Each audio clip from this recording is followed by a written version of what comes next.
As always, peace out. Go Blazers. Step back, call game like Dame. Now they all know our name. Crossover, then go straight to the hezzy. I'ma dunk it like Denny. Small market, yeah, we making it big. Now we got too many cameras. Clinging on guards like Drew. You can't even move, ain't nobody stopping us. Rip City turn up, we making some noise. Pass to the present, we get it like Roy. More to be rockin', we bringing the force. Yang with a dime, that's a bucket, of course. If straight and bout a dunk, you gotta move. Young and still hustling like Scoop. Come and tap in, see what's new. Blazers up, rise on the crew.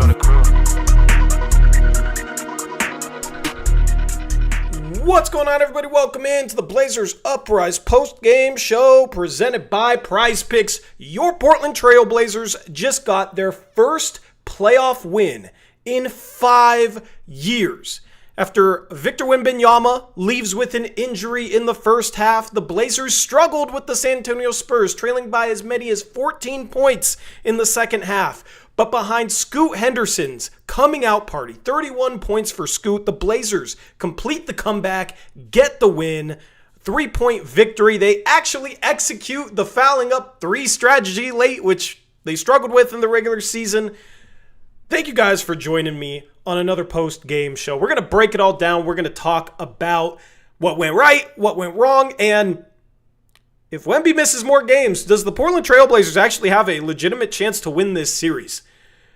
Happy to be headed back to Moda Center with a 1-1 series tie after the Blazers played a really impressive second half. Moda Center is going to be rocking for Game 3. We'll see what Tom Dundon has in terms of items for the fans.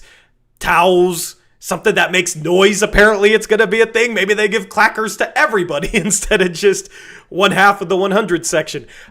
Looking forward to that, man. But first, we got to break down this awesome victory from your Blazers.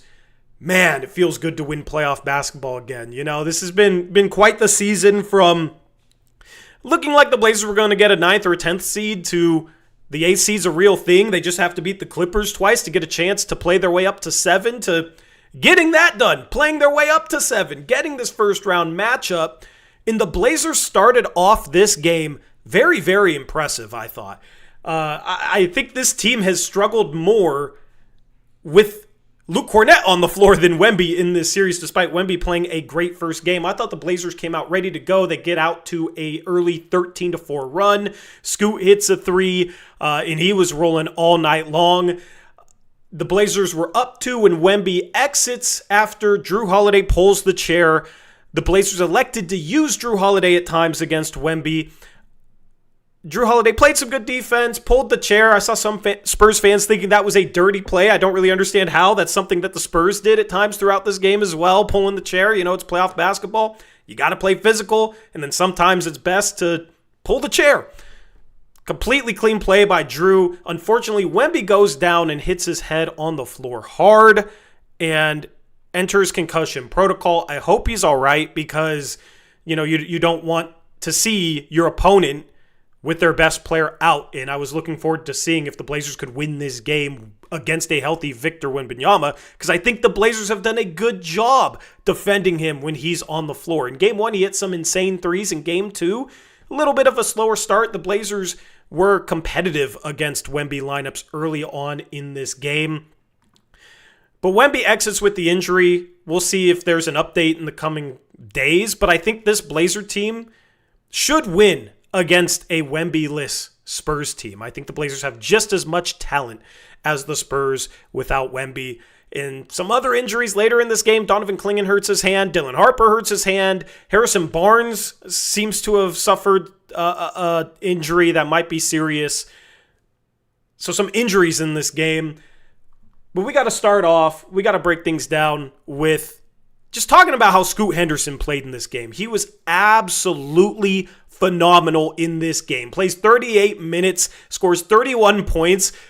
Kind of a empty, he didn't really fill up the box score. Only 1 rebound and no assists. Scoot Henderson has just become a scorer, not really a passer or a playmaker.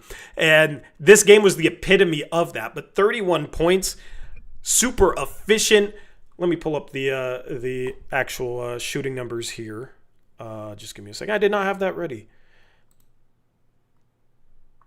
Scoot Henderson, 31 points on 17 field goal attempts.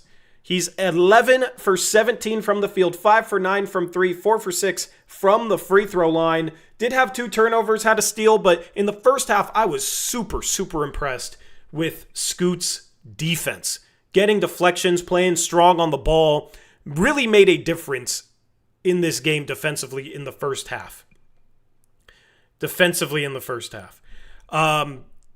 His defense has progressed a lot just in the short time that he's played this season, and he's becoming a true positive difference maker on that end of the floor. And his energy, his hustle was awesome to watch there in the first half. But what was also awesome to watch was him go 5 for 9 from 3, 4 for 6 from the free throw line, 11 for 17 from the field. That's just super efficient playoff basketball. And I was very interested to see this Blazers team in a playoff series, to see how some of these young guys would perform on the biggest stage of their career, how they'd perform against a level of physicality on the defensive end that they've never seen before. To see the way Scoot Henderson has stepped up against what is a really good defense, even without Wemby in there. This is a good San Antonio Spurs defense. They were 3rd in adjusted defensive rating on the season. Scoot has had 2 really, really good games. This game was absolutely terrific. In game 1, of course, he had 18 points, only played 27 minutes. Was 7 for 11 from the field. Now this game, he's 11 for 17. So in 2 games, Scoot is 18 for 28 from the field. He's also 7 for 13 from 3. It's just awesome to watch, given the narrative that's been placed on Scoot early on this in his career. All the bus talk. He hasn't been exactly healthy. He hasn't started a whole lot of games. To see it go from that to now he's starting in the playoffs and was the best player on the floor today in a playoff game is awesome. Awesome for Scoot, and just an absolutely awesome game. Right now, that mid-range jumper is cash. He's knocking down the threes. The jump shot was the biggest worry about him, but he was looked at as a good mid-range shooter coming into the league. You know, somebody that needed to work on his 3.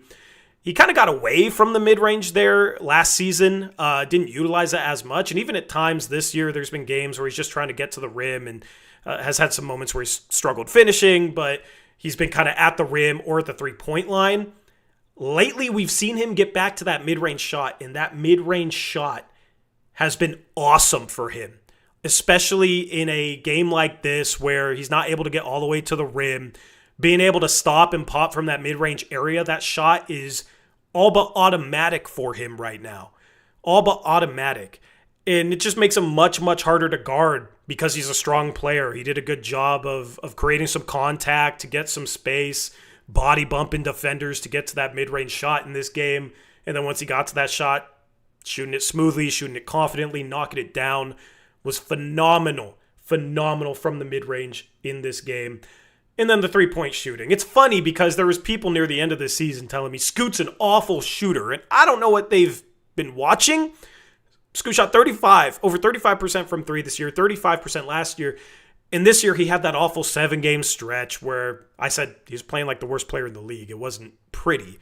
And ever since that stretch, he has been on fire from behind the three-point line. And that continues into the postseason. You know, we were wondering who's going to step up and make perimeter shots for this team. You know, you have some guys like Denny who struggled second half of the year. You had a guy like Tamani who was hot the second half of the year, but then struggled a bit in game 1, struggled throughout most of this game until late, stepped up and hit a couple big threes. But it's been Scoot stepping up, knocking down that perimeter shot. Still would love to see him make his mark as more of a playmaker, but he's been a really, really good off-ball player because he's hitting catch and shoot shots. He's creating when he needs to. He's picking his spots really, really well. And this is why you got to be patient with a young guard like Scoot. This is why you got to be patient with him. So many people wanted to write him off. There was people in the chat earlier in the year that said that Scoot should be played in China. Hopefully those people are willing to admit that they were a little wrong regarding Scoot because he was the Blazers' best player today. They don't come close to winning this game without what he provided on the offensive end. What's going on, chat? Since we're solo streaming now, I will ask questions in a bit and respond to your questions, but hopefully you guys are having a great day. Really, really fun to see the Blazers win this basketball game, to be able to claw out that win late. Let's take a look at the team stats from this one. The Blazers shot better from the three-point line, and the Spurs shot worse. That was a bit of a difference in this game, just like it was the difference in last game where the Spurs shot 45% and the Blazers were in the mid-20s. The Blazers 13 for 38 from 3. The Spurs only 7 for 24. The Blazers 74% from the free throw line. It's funny because out of their 6 missed free throws, 4 of them were consecutive free throws. It was Denny getting to the line and missing back-to-back free throws, and then it was Scoot getting to the line and missing back-to-back free throws. Other than that, it's an okay free throw shooting game from them. Assist to turnover ratio, 18 to 15. It's not as good as it was in the first game, but they force more Spurs turnovers. I think that's kind of the key for the Blazers. You know, they've struggled taking care of the ball. We've talked about it. But if they're turning over the ball, hopefully they're also forcing Spurs turnovers and able to get out and run, maybe force some cross matches in transition, etc. So as long as the turnovers are relatively equal, I'll take that in this series. Paint points 40 to 38, points off turnovers 24 to 22. The Blazers outscoring the Spurs there. Fouls about even. A lot of these stats are about even. This was an evenly matched game. But the Blazers did a better job on the offensive glass than they did in game 1. 15 offensive rebounds for the Blazers. I just think their intensity was a little bit better in this game if you exclude that stretch there in the third quarter where they had some really, really rough effort moments. And I'll talk about that.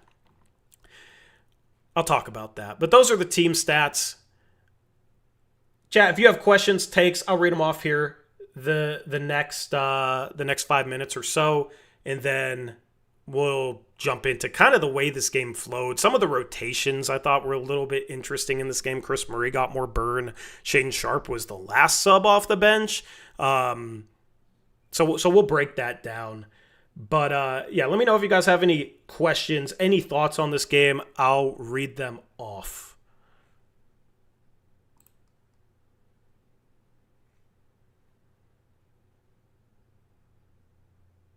How does it feel that Scoot Henderson has more playoff points than Wemby? Yeah, this was billed as the Wemby versus Scoot series before this series. But it was kind of like, oh, Wemby's great, and Scoot didn't really know what to expect from him. And Scoot has pulled his weight in that matchup, which has been awesome to see. Awesome to see.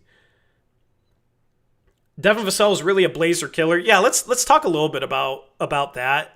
Does that dude miss mid-range shots? I know he missed one late. It felt like a miracle because that dude seems to shoot 80% on mid-range shots against the Portland Trail Blazers. Has that high set point, high release, really, really hard to block.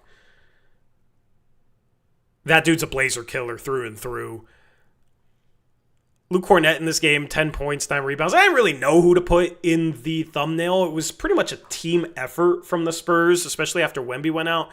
Wemby in his first 12 minutes, though, only 5 points. It's not like he was doing a ton of damage against the Blazers. The Blazers did a really good job defending him. And maybe we'll get an update before this stream is over.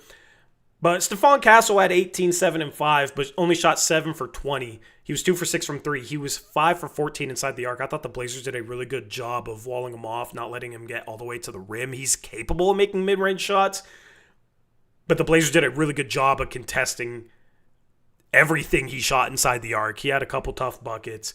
But 7 for 20 from Stephon Castle. Somebody has to step up and lead this team. De'Aaron Fox is supposed to be that guy without Wemby on the floor that can step up and lead this team. He killed the Blazers earlier this season. 34 minutes, 17 points, 6 for 16 from the field for him.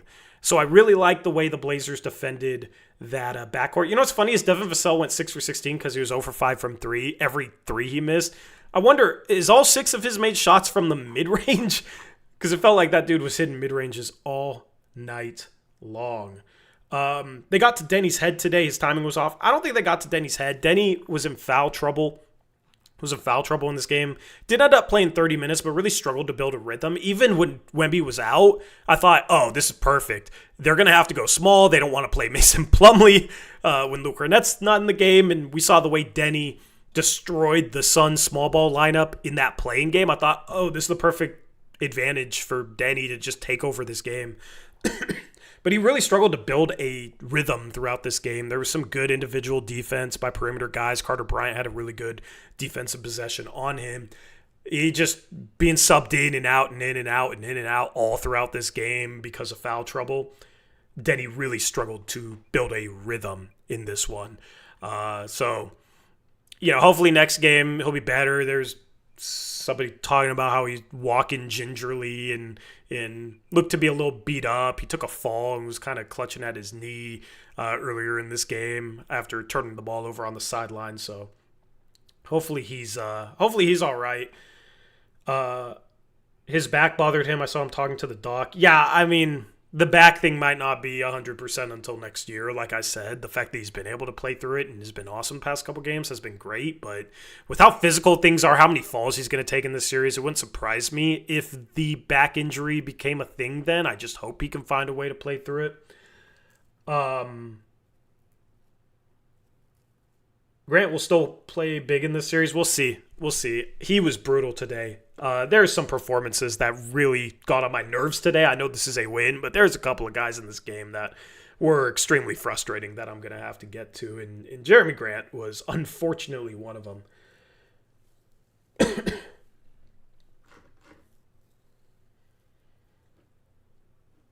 Is Rob a better three-point shooter than DC? He shot better today. He was, 1 for 2 from 3. That second 3, the air ball that fell right into Drew Holiday's hands, pretty lucky that didn't hit the rim, because if that hit the rim, that was going to be a Spurs rebound, and the Blazers might have lost this game. It was a good thing that Rob airballed that 3. He hit the 3 earlier in the game. The Blazers got some breaks down the stretch. But let's break things down. Let's start with the first half. So I tweeted out some first half notes. I'm going to kind of go through them, and then we'll get to the way that the Blazers were able to come back in this game.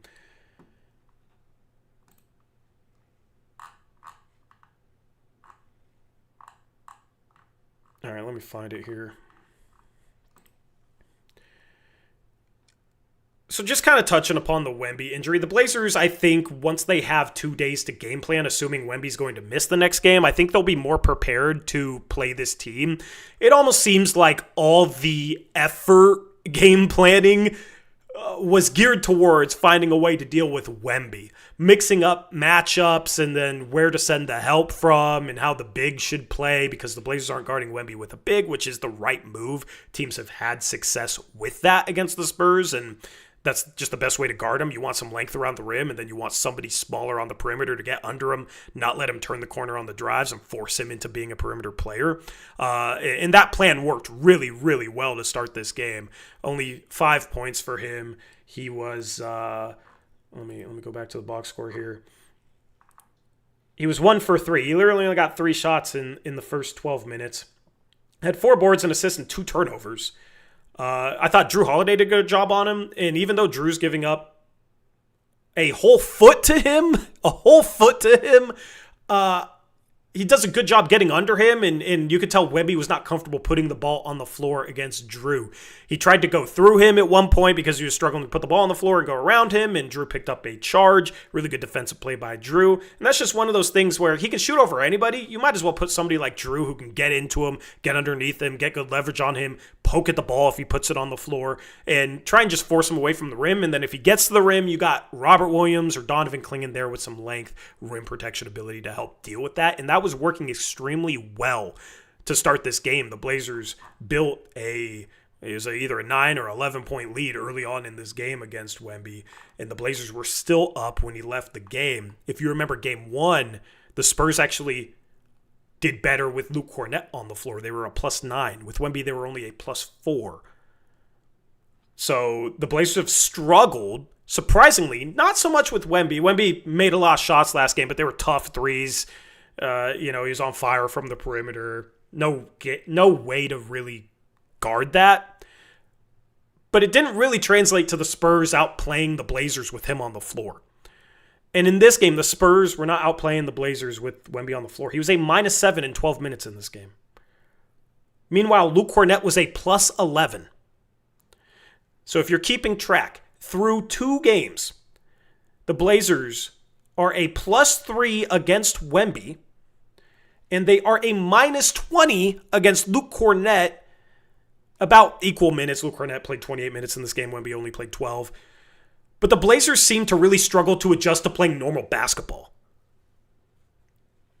They really struggled to adjust to playing a normal lineup, to playing the small ball lineup that the Spurs put out there. When the Suns went to that, and the Suns have a history of going to that late in games, the Blazers were ready to take advantage in the play-in game. I think that was on the game plan. But when so much of the game plan is geared towards how do you slow down Wemby? How do you stop Wemby? And then he's out, and now all of a sudden you're playing normal basketball. You're playing against Luke Kornet. You got to adjust the game plan a little bit. It didn't really seem like the Blazers were ready for that. They went quicker, smaller on the perimeter. The Blazers struggled with that, especially in the second half, where they got down by as many as 14 points. But I think now that the Blazers have 2 days off, we'll see if Wemby plays. The Blazers kind of know the game plan on Wemby at this point. They kind of know the game plan on him. So you got to find a way to play better against Luke Kornet lineups. I tweeted out in game 1, if the Blazers can't win the non-Wemby minutes, it's going to be a long series. And by long, I meant short. It's going to be a long day for them. But obviously, if they can't win those minutes and Wemby's healthy, it'd be pretty hard for the Blazers not to get swept. Now the calculus is he might not be able to play on Friday or Sunday because he's in concussion protocol, and he hit his head pretty hard. It was brutal to watch. But now you have an opportunity in front of yourself. You don't wish for these things, but they happen, and now you have an opportunity. Very, very unfortunate opportunity, but an opportunity nonetheless. And the Blazers have to find a way to do better with Luke Kornet on the floor. They have to figure out where they're kind of struggling. And I think some of it's just when you have Wemby on the floor and everything's kind of geared towards going through him, guys are constantly looking for him, trying to get him the ball around the rim, and the Blazers do a good job at defending that. Other guys don't really get going, or it hasn't really felt like they've gotten going with Wemby on the floor the same way some guys are able to, step up with more responsibility and knock down some shots when he's off the floor. Devin Vassell for a stretch there, even though he wasn't the most efficient. Stephon Castle's more aggressive. He shot 20 shots in this game. Julian Champagnie hit back-to-back threes in this game, just playing in transition where, maybe you're looking for Wemby rim running. Instead, it's, you get the ball to the rim and you're looking for a kick out to a three-point shooter.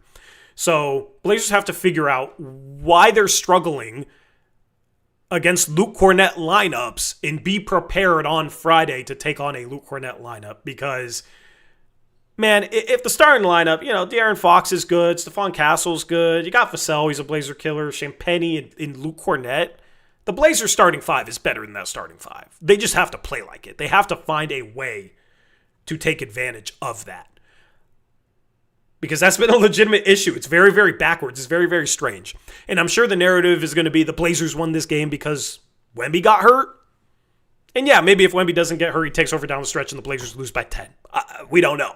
But the Blazers have literally played better with Wemby on the floor until he went out with injury. Like I said, they are a +3 in the series with Wemby on the floor. So they've matched Wemby.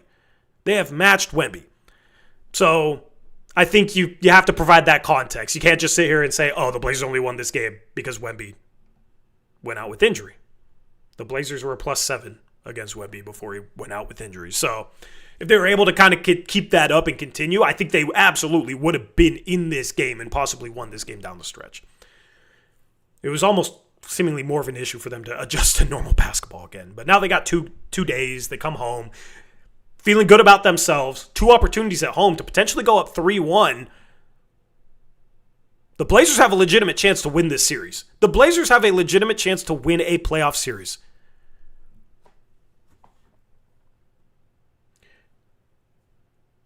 Shout out to Michael Kroll, member for 20 months, says, let's go. Friday can't come soon enough. Yeah, shout out to you if you're going to the game. Represent Rip City well. Represent it well. No jinx, Tori. I'm not jinx. I'm saying they got a chance, okay? I'm saying they got a chance. I'm not going to go more bold with that and jinx it into something that's bad luck. I'm not going to do that. Shout out to Dank Bird Game member for a month. Says, I feel like they passed up too many shots and made some lax passes that got picked off. It's playoff basketball. At this point, just get the win. Just get the win. Yeah, I mean, this year it was a different type of conversation. In years past, it's been about the process. It's been about development. It's been about, just kind of figuring things out in terms of who's your core, what do certain players need to do to develop, etc. Some analyzing of the coaching staff. But this year was just about winning games. The Blazers had some games where they were turnover happy down the stretch, where they couldn't inbounds from the sideline down the stretch, where fouling up three backfired. But it was more so, okay, you just want to win games so you can get the 8th seed, which they tied with the Clippers but had the tiebreaker, so every single win mattered. But also, hopefully, when they're making these mistakes, they're learning for it, because if they are able to make a playoff series, they have to learn how to execute fouling up three. They have to learn how to make clutch free throws. And shout out to Tamani Kamara for hitting 2 clutch free throws. 2 biggest free throws of his career. The biggest shots of his career, quite honestly. In that situation, up 1, 5 seconds left on the road in your first playoff series, I'll admit I was a little surprised he made both. That's tough. That's a lot of pressure. But shout out to him. He had some rough moments offensively in this game, but he stepped up at the end, made a couple threes, shot the ball more confidently his last couple of threes, and they were much needed threes to get back in this game, and then knocking down the 2 clutch free throws. So round of applause for that. He had some good defensive moments in the game. He has a plus 17 in this game. Tamani played fine. It's just he starts 1 for 5, over 3 from 3, wasn't shooting open threes as confidently as he should be, and had a really bad drive where he just tried to ISO and threw the ball up to the rim. It's kind of like, man, this dude has to be better for this team offensively, especially because you're not getting anything from Jeremy Grant, and then Drew Holiday is very inefficient right now. The Blazers are just looking for somebody to step up offensively and be that next guy behind Scoot and Denny right now. Klingan's 4 for 12. It's been Denny and Scoot the first couple of games, and Denny didn't even do a whole lot. He was 5 for 13. He only scored 14 points. It was Scoot carrying the offense. But just other guys need to step up because this team has defended the Spurs well. 111 in game 1, and that was with Wemby going crazy. 103 in this game. They defended Wemby well. The defense has been very, very, very impressive in this series. It's just about finding a way to do a little bit more offensively. Shout out to Free Throw Guy. 5 gifted memberships. Thank you, Free Throw Guy. They went to Grove Dude, Miguel Castro, Ire Petro, Gigi Golden Boy, and CK Drawn. Thank you, Free Throw Guy, for gifting the memberships. Welcome to the Uprising.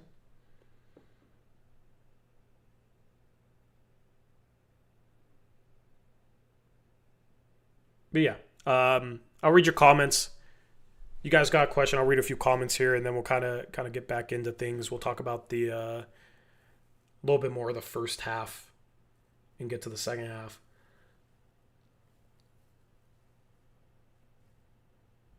I wonder if ticket prices are going to go up for Game 3 now that the Blazers are tied 1-1. Or maybe they go down if Wemby's not playing. I wonder how this game affects those prices.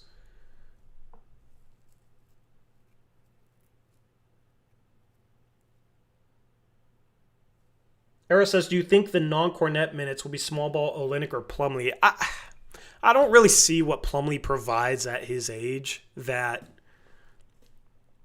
Carter Bryant playing the 5 couldn't provide. Like, Plumlee can pass a little bit, but are you gonna run offense at all through Mason Plumlee in the playoffs in 2026? Probably not the best decision. So he's like a screening role big. Not as athletic as he used to be because he's getting up there in age. I think it just makes sense to go small with Carter Bryant being your 5. Carter Bryant can, Mason Plumlee's not the biggest big man either. I think Carter Bryant can defend a big just as well. And the Blazers go small. We'll go small a bit. So I don't really think Olynyk or Plumlee factors in, but maybe we'll see them sprinkle in some Olynyk minutes in the first half to see if he can make a 3 or 2, and that might make him more comfortable playing him in the second half next game. I think they might audition one for a couple minutes in the first half next game if Wemby's not healthy, but we'll see. With What's up, Gabe? Suns Valley Podcast says congrats. Thanks, man. Wow, Torrey doesn't respect Mason Plumlee. I respected Blazer Mason Plumlee.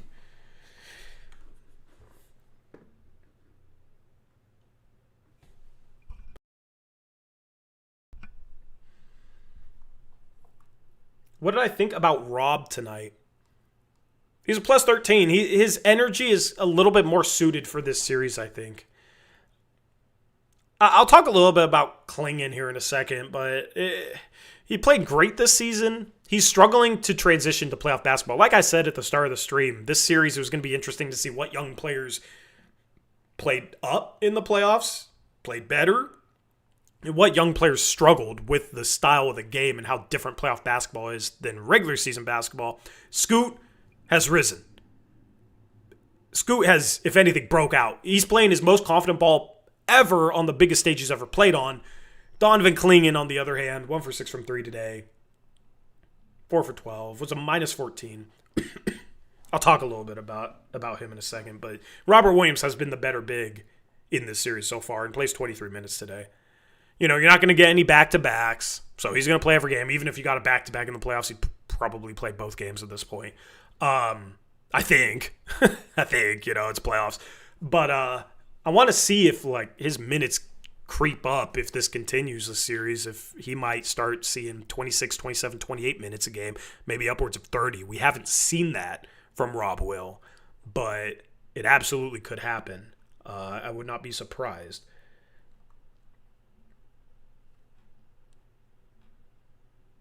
All right, let's go through some of my first half thoughts. Like I said, Scoot, phenomenal defense in the first half. Got multiple deflections, stopped a transition break that probably would have resulted in a bucket. Just love his energy. Then he got going there a little bit at the end of the half. Got to the line a couple times with Wemby out. And I just thought, I tweeted this. I said, then he got to get going without Wemby in attack mode. Good moments to end the half. I thought we were going to see a big second half from Denny, and unfortunately we didn't see that. Unfortunately, got in foul trouble. He's somebody that has to stay out of foul trouble because even though he did end up playing 30 minutes, he didn't seem to be as aggressive attacking once he had 4 or 5 fouls. So that's somebody that has to, he's playing some solid defense in the playoffs. He's really stepping up on that end, but he has to find a way to stay out of foul trouble because they need him offensively. Didn't like how the Blazers defended transition threes there in the first half. There was just a couple times where kind of everybody ran back to the paint and you just leave Carter Bryant wide open. You leave Champagny wide open 2 threes in a row. That was 3 straight threes for the Spurs. That's how they're going to stay in a game with Wemby out of the lineup is those guys stepping up and making perimeter jumpers. That was 3 of their 7 threes, and it came, I believe, in 3 straight possessions. If not 3 straight possessions, it was in short succession of each other. I also said Jeremy Grant doesn't realize how tall Wemby is, so maybe he'll be better now that Wemby's out. Another thing to talk about there. So yeah, let's kind of bounce around here. Does anyone know if Klingan's going to be all right? I mean, this is just like the 20th time that he's hurt his hand this season. I don't know if he's still dealing with like the same finger or if it's just a bunch of fingers are messed up or what. It's crazy how much he hurts his hand. Weird play where he and Dylan Harper got kind of like caught up with each other and they both hurt their hand. Maybe they were holding hands too hard. I don't know. But it wasn't good to see. So hopefully he's all right. Not sure. Why do you think Sharp didn't play? Bad defense. Yeah, let's talk about the rotation. Let's talk about the rotation in the first half because I think that was kind of the big thing that stuck out to me. So, Scoot goes out with a couple minutes left in the first quarter. Doesn't get subbed back in until about 6.5 minutes left in the second quarter. And yeah, that's, a 7.5 minutes of rest. And he ends up playing 38 minutes in this game. But he was playing so well in the first half. It's like, dude, he should not be sitting for 7-ish minutes. He should be sitting for 3 max and then sub back in the game. Then if you got to steal him a couple minutes later, maybe he's not, his hot streak wears off. Then you steal him a couple minutes later in the second quarter. Instead, the Blazers go to a lineup without Denny or Scoot on the floor, which I don't like. They went to a lineup with Chris Murray playing 7 minutes at the end of the first and early into the second. And in Chris Murray's, well, he played 8 minutes in this game. He barely played in the second half, and that was for a reason. In his 8 minutes, Chris Murray bricked a 3, was 1 for 2 from the free throw line, had 2 boards and 3 turnovers. Absolutely inexcusable for a guy who should never even be handling the ball to have 3 turnovers. One was an illegal screen where he just ran into the defender after handing the ball off. Just a bad play. And then the play where he fell down trying to drive. It was one of those plays where it's like, dude, pass. Please pass. Please pass. Please pass. Why are you driving? Oh, no, you're stumbling. Oh, no, you threw it to the other team. That's why you should have passed. That was a frustrating play. He had some brutal moments in this game, and plus minus was even. It was a flat 0, but man, he did not look good today. It looked like the lights were a little too bright for him. I don't see how you can play him next game. The Blazers shouldn't have to play a 10-man rotation. Shane Sharp only plays 13 minutes in this game. Chris Murray got subbed into the game before Shane Sharp. That makes absolutely no sense to me. Steve Graham says, great win. Great game, big win. What's up, Steve? Absolutely. You're absolutely right about Murray. He shouldn't even be in there. Like, I don't think the plan was to play him that much in the first half. It's just that he doesn't play as much. Scoot at halftime had, how many minutes? 16 minutes? Like, Scoot should be subbed back in much earlier in the second, in my opinion, when Chris Murray's playing that bad and Scoot was playing awesome. It's not really an issue. Scoot played a ton of minutes in the second half, but didn't look to suffer from it. Like, maybe he should have played more in the first half. But I just don't understand playing Chris before Shane Sharp. I don't understand it.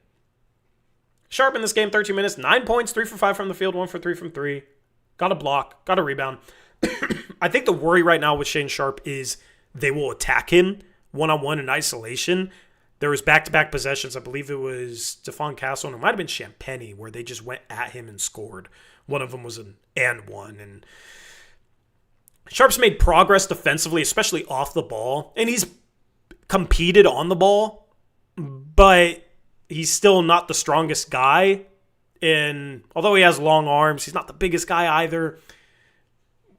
The Blazers have a ton of great defenders all across the roster. I mean, even a guy like Scoot Henderson is becoming a great defender. Shane Sharp is the one guy that opposing teams can look at and say, okay, we might be able to attack him. That's the issue with Sharp. But the Blazers have enough good defenders around him to account for that. They have good enough rim protection to account for that. And I think Sharp is competitive enough where you don't have to worry about that too much. The Blazers kind of need his scoring upside. They kind of need his scoring upside. They scored 98 in game 1. They score 106 in game 2. They've gone on lulls all season long, and they have these lulls. And, you know, Sharp doesn't get to play next to Scoot much in this game. He doesn't get to play next to Denny much in this game. He was in the lineup without those guys. And, you know, Drew, 9 assists, but 5 turnovers, 6 for 17. Like, Drew's just not... I mean, Scoot's not really a playmaker right now, but Drew is your main playmaker with some of the issues he's had. Like, I would just prefer Sharp to maybe play next to Scoot, maybe play next to Denny a little bit more. The two guys that have been playing the best basketball. But it's just like, yeah, he's coming back off an injury. I think, you know, if he never got hurt, he'd probably be seeing a lot more minutes. I mean, he'd probably still be starting ahead of Scoot Henderson, which right now, like, obviously, starting Scoot Henderson is paying off. But we talk about the Blazers need that next guy to step up. Drew Holiday has not been that guy. That was the hope, is Drew Holiday. He's won multiple championships, lots of playoff experience. He'll step up. He'll be efficient. He'll take care of the ball. That has not played out the first couple of games. Tamani Kamara can make a couple shots here and there. If he gets hot, he can change a game. We've seen it, but not consistently reliable. Donovan Klingan in this playoffs, unfortunately, has not been a good offensive option for the Blazers. Whether it's dump off around the rim, he's not going up strong enough, and then the 3 today, 1 for 6, was brutal. And Jeremy Grant just looks like he's ready for the offseason. I don't know what the hell's going on. I mean, he hasn't played April basketball in 5 years, and he looks like it. Who's going to be that guy that steps up? Shane Sharp, he was 4 for 13 in the first game, but he missed 4 threes. He was 4 for 9 inside the arc. The Blazers had some good things happening when Shane Sharp put the ball on the floor and drove in this game. Got to the line once. Didn't have a turnover. Only plays 13 minutes, but has 9 points. You kind of need his scoring upside. He might have a bad shooting game, but he only shot 34% from 3. He shot 43% from the field. You have a lot of guys out there that aren't shooting great anyway. I'd kind of rather just play Shaden Sharp in a game like this where he's 3 for 5. He hits a mid-range jumper. The mid-range jumper says he's coming back. He's hit a couple. That looks a little bit better. It looks a little bit more like it did last year. I think the Blazers should be playing him up to whatever his minutes restriction is. I don't understand only playing him 13 minutes in this game. I don't understand putting Chris Murray on the floor before him. Like, yes, Chris Murray can rebound and play some defense, but he's not ready.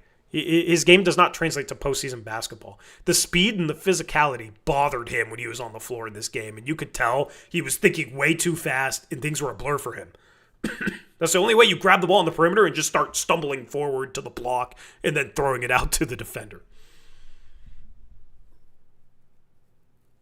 So absolutely need to play Shaden Sharp more, because if he gets hot, we've seen him get hot, he's another guy that could swing a game with his offense. And I don't think his defense is so bad that you should ignore that if you're Thiago Splitter.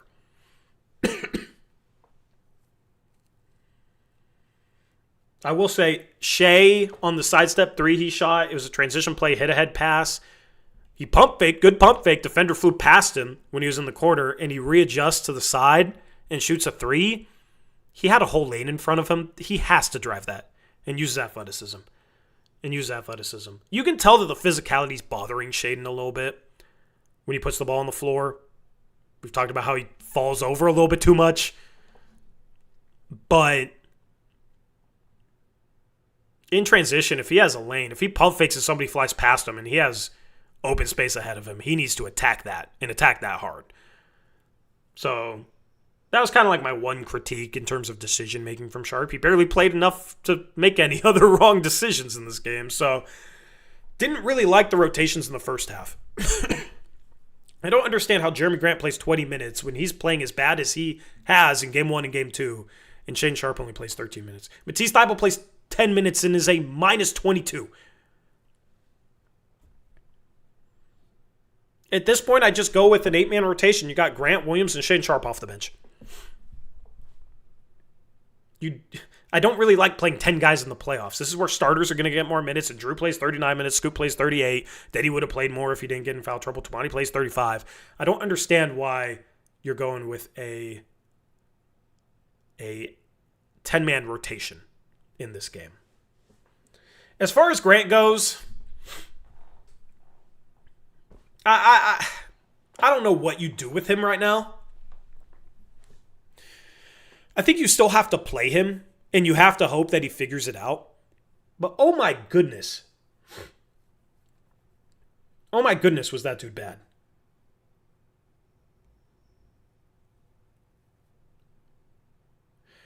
One for 8 from the field, 0 for 2 from 3. One of the threes he shoots with the defender just blanketing him and gets blocked. And it was like, dude, do you even see what's in front of you? Now, we look at Jeremy Grant as a guy he's a veteran. He has playoff experience. But he doesn't have playoff experience in an on-ball scoring role. The role he played in Denver, the role he played in OKC was 3-and-D. He's going to sit in the corner. He's going to knock down a 3. Occasionally he'll attack a closeout. But it's not, you give him the ball and he isolates and he creates a shot. The player he became in Detroit and now Portland is a completely different offensive player than he was the last time he played postseason basketball. He needs to play that role for this team where it's catch and shoot on open threes, and hopefully he knocks them down.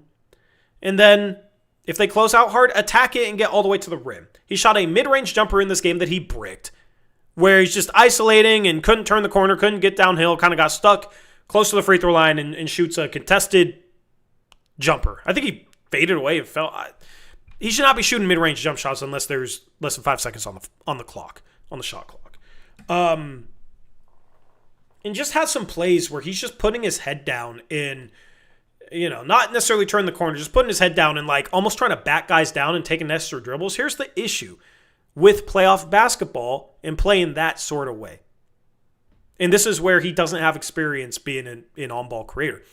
You can't drive, meet resistance, and then try and take 3 dribbles to back a guy down in the middle of the floor because you're just going to get swarmed. And wherever you're not seeing a defender's coming from there to strip the ball, to bother you.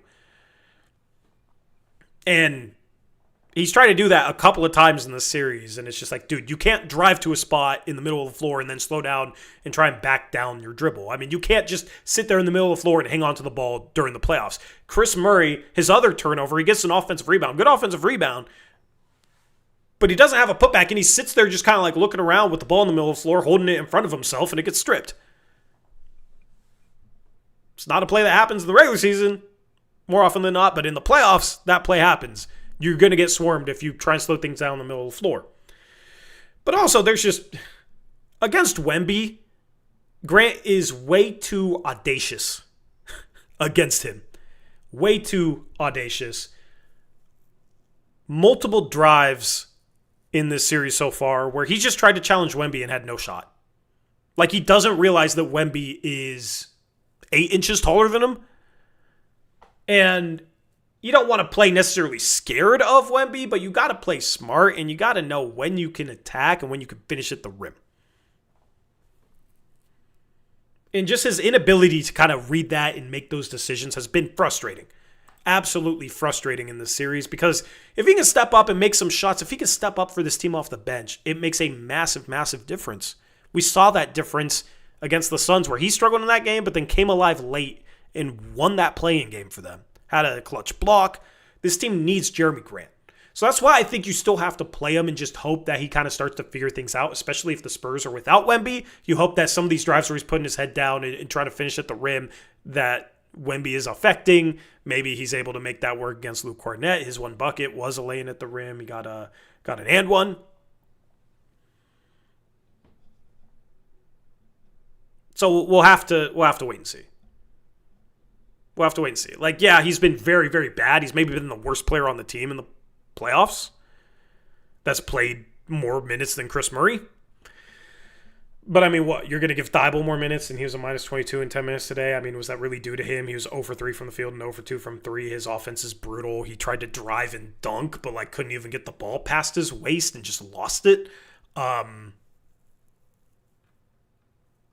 I don't really see a world in which Grant's minutes should go to Thibault. I think, if anything, Chris Murray's minutes should go to Sharp in this game. Maybe some of Thibault's minutes should go to Sharp in this game, but, I mean, does Sharp have a 20-minute restriction, 25-minute restriction? There's seemingly only so many minutes you can give Sharp right now, assuming he's still on a restriction. So I don't really know who you'd give Grant's minutes to. You just have to hope he starts playing better. Maybe Krejci.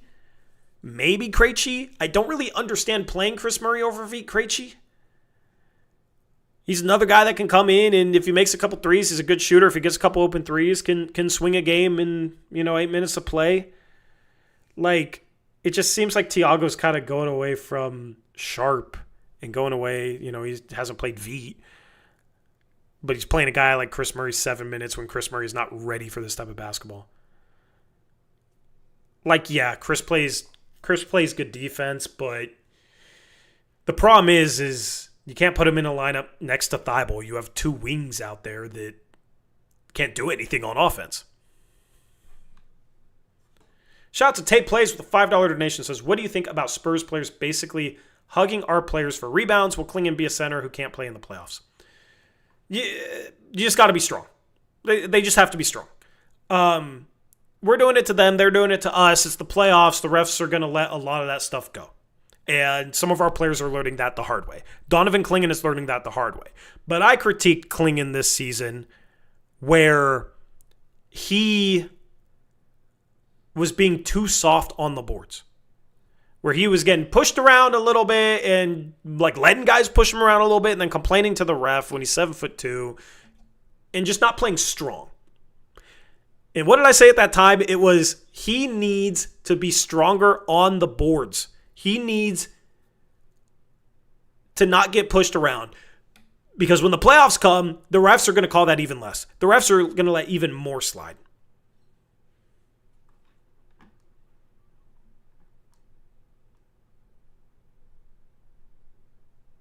Kornet played strong. Kornet has playoff experience. You know, he's quick to the ball. He beat Klingan to a loose ball, beat Klingan to a rebound. He's playing with energy. And Klingan's in better shape, but this offseason, I don't know if there's a way for him to become a little bit more agile, maybe a little bit more athletic, but if there is, he has to find a way because right now he's just kind of slow. But that's the thing. If you're not going to be a fast big, you got to be a strong big. And Klingan has to play stronger. There was a couple of plays catching the ball around the rim where he's just going up and the ball's getting blocked out of his hands. Like, yeah, it's almost like his hands aren't strong enough when he's holding on to the ball. He has to learn how to finish in traffic strong.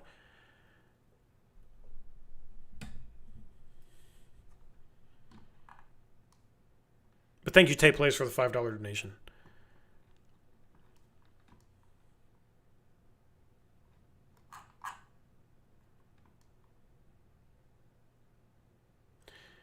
Eric says, minimum timeout with a concussion is 48 hours and it started tonight, but yes, most likely he'll be back later, but there's a chance.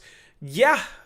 I don't know. I don't know if he'll play Game 3. But if he does play Game 3, I think the Blazers will be ready to compete in that basketball game, potentially win that basketball game. I really like the way that they've played against Wemby. I think they've had good game plans for him. They've had the right game plans for him. And in a rocking Moda center, I think the Blazers will be ready. Mason says, Veit didn't do enough since getting traded here to earn Thiago's trust. It's not like he came in and wowed us from 3. Neither has Murray, but my guess is they just going with the guy who's been with the team. I mean, they should just cut the rotation, and not play either. But, I get why Veit's not playing. He got traded here. He did not shoot well here. He's a very capable three-point shooter. I said this on a recent stream where it feels like, they'll bring him back because he's a very, very cheap shooter and they don't have much shooting. They'll bring him back next season and he won't be in the rotation to start the season, but inevitably some injuries will pile up and then he'll get his chance and then he'll show you guys the 40% plus three-point shooter that he's been the last 3 years, and he'll knock down a lot of threes and then start playing 25 minutes a game and have a stretch where he shoots really well. And then the question becomes, okay, how much does he play once this team is fully healthy? I have a feeling next season that's the way it's going to go. But that's the beauty of having a guy on a multi-year, very cheap contract like this. It's not like you're wasting a bunch of money to not play him. But yeah, he obviously didn't find a rhythm here. So maybe after an offseason, training camp, preseason, we'll see what opportunities he gets next year. Maybe that's when he'll find more of a rhythm. Unfortunately, it looks like the Blazers traded for the wrong shooter from the Hawks because Luke Kennard was absolutely phenomenal in Game 1 for the Lakers. I have not been paying attention, obviously, to Game 2. The Lakers are up 3, even though the Rockets have Kevin Durant. So we'll see if they're able to win that series. Marcus Smart, 17 points right now. LeBron, 14. Luke Kennard, 12. He was awesome for them in Game 1. And Bronny James got 3 minutes. Bronny James got 3 minutes. Should Bronny James be playing? He's actually been okay for them this year for a second-year, late second-round pick. But yeah, Kennard's been awesome for them. I wonder if the Blazers got him instead of Veit, how much is Kennard playing right now? The thing is, Kennard's more of a guard.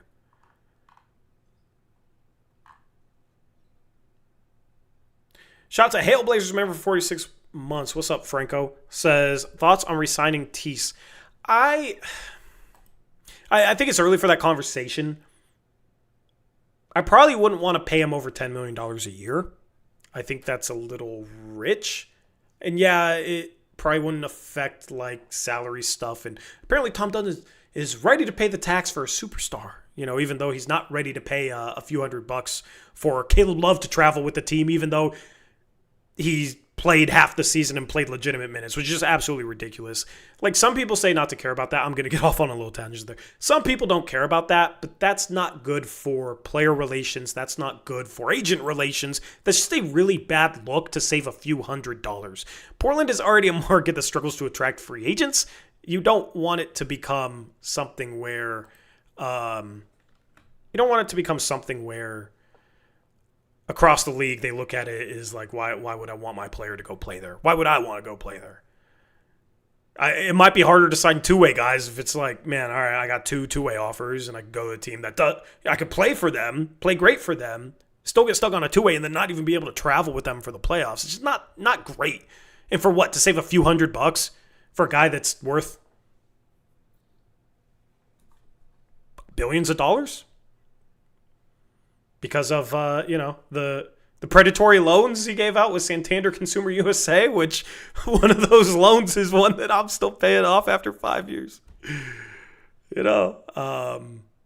Dundon's made his money, man. He bought the team. Like, stop pinching pennies on Caleb Love being able to travel with the team. Like, yeah, you can save a few $100. Is that really going to make a difference at the end of the day? It's not the right thing to do. It's more of a PR. It hurts PR more than it helps the pockets. Because that's what everybody's been talking about. Dundon's a cheapskate. There's jokes all over the internet about, oh, Dundon's changing the logo. It's just red and white squares now, just to save money. The thing about the mascots, like we're about to play a playoff game. We haven't been in playoffs in 5 years, and it talks about, oh, the Blazers owner doesn't think that they should be paying for Douglas fir.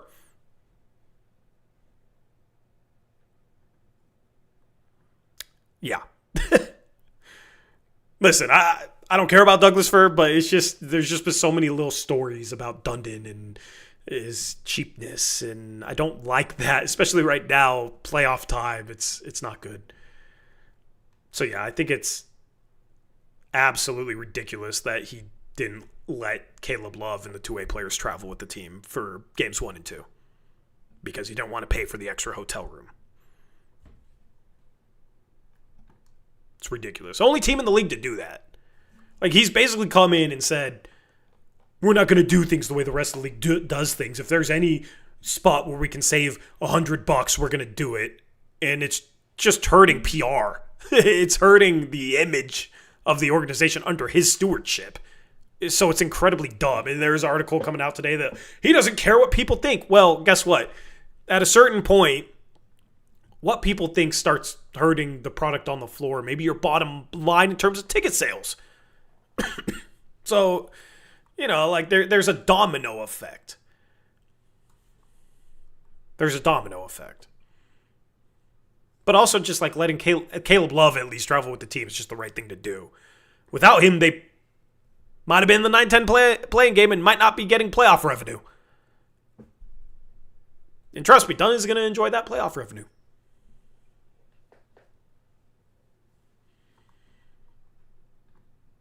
So, ridiculous. But that's my tangent. I don't even know. I was talking about something completely different.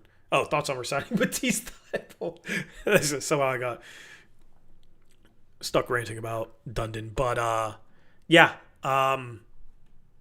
If he's under $10 million, I could see it. It's just, I would like for this team to get better offensive players off the bench. Like, more two-way guys than Tease and Chris Murray. Because you can tell, offensively, they're not in another planet as Dylan Harper, off the bench. And Dylan Harper's more of a guard, but Harrison Barnes can score the ball a little bit. Hopefully he's all right. You got guys, Vassell can make something happen. Castle, Fox, Champagny knocked down a couple threes today. Was 2 for 3 from 3. Carter Bryant hit a little fadeaway 5-footer and knocked down a 3. Just they got guys that, they're not the greatest offensive players, but they're somebody that can make something happen. And Thibault and Chris Murray are just guys that you don't want doing anything with the ball in the playoffs. And they can't play next to each other for that reason. So, if your plan's to keep Chris Murray and play him next year, I kind of am at the point where it's like, just don't even bring Thibault back, even though he's really good for the Blazers during the regular season. He was great and does a lot of great things defensively. It's just you can't have too many guys that are non-threats on offense, and that's why I think it's kind of ridiculous that both of them played. I don't know how many minutes they played together, but yeah, I don't think you can play them together. I don't think you can. Let's talk about our friends over at Prize Picks. Prize Picks is the number one sports picking app. You simply go into the app, you pick more or less. I know you guys know a lot about basketball. I know you guys come in here, you predict things that are going to happen. They become true. Well, you can test your luck over on Prize Picks. You can go over there, use the code HMA. If you simply play $5, you get $50 instantly in lineups. So you can test your knowledge. You can put together a lineup. Maybe pick less on Jeremy Grant stats. Maybe pick, they don't have like efficiency there, but you pick less on Drew Holiday if they did. That dude has been wildly inefficient. We kind of seen the way the series goes, so you can go over there, try your luck with Prize Picks. My cats are fighting in the background. They distracting, but shout out to Prize Picks. Use that code HMA. Great way to support the channel.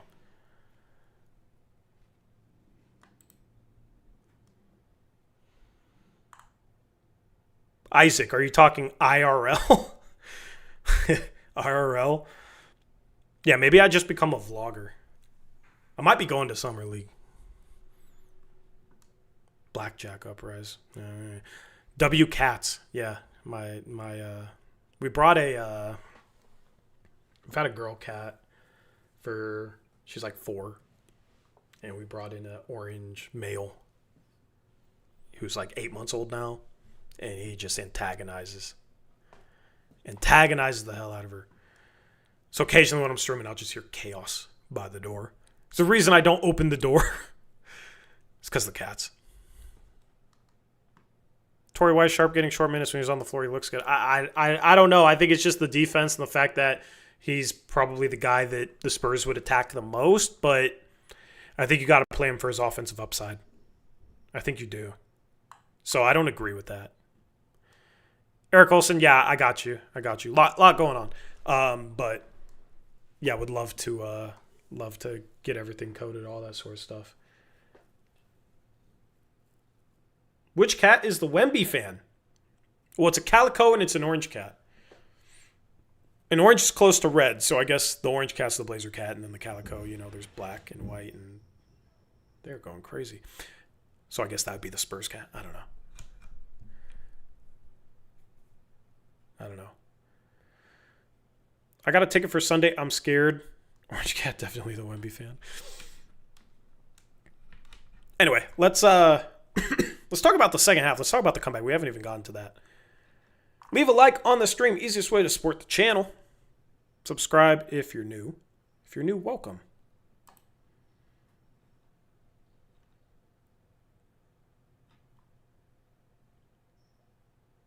If Spurs and Rockets lose in the first round, was Scoot best player in that draft? LOL. Let's do a tankathon. It's playoffs. We'll wait. I need to set up that scene too. I don't have it set up currently. I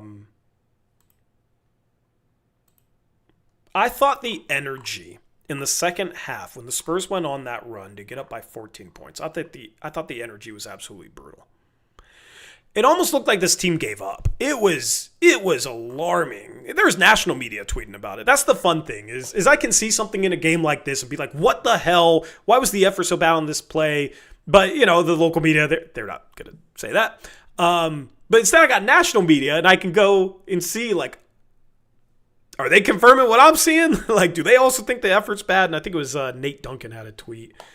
It was the play where there's a turnover, and it's a 2-on-1 against Denny, and Denny does a great job of stopping the first shot, but then fouls, I believe it was Fox for the and one, the easiest and one maybe of his career. And on that play, Denny's running back with two guys. He stops the first guy. There's an offensive board, and then there's a putback. And even once the putback went in, there was no Blazer past half court. Nobody else ran back. It's the playoffs.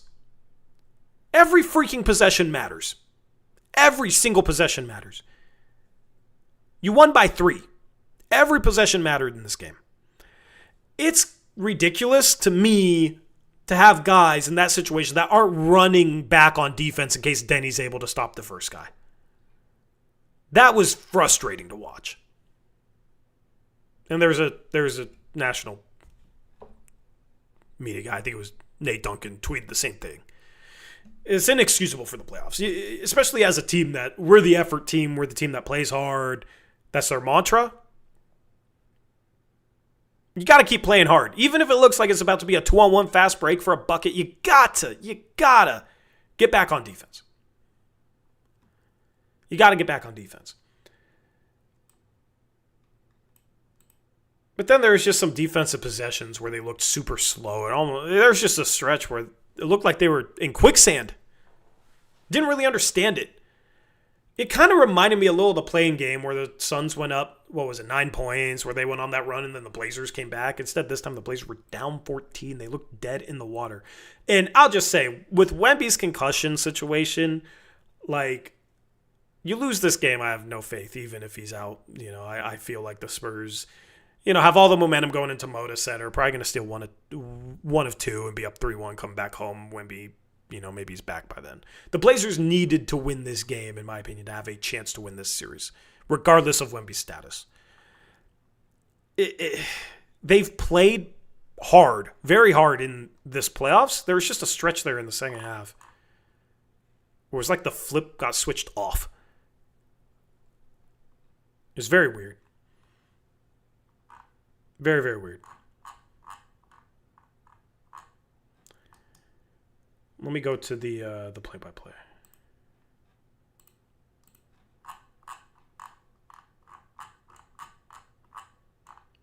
So the Blazers were down with 8:33 left, 93-79. That was after the Luke Cornett reverse and one.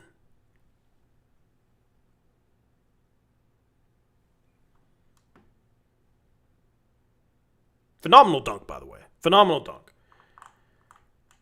But after that point, in the last 8 minutes and 33 seconds, the Blazers' defense stepped up, just like it did against the Suns. The Spurs only scored 10 points in the final 8 minutes and 33 seconds. The Blazers, on the other hand, score 27.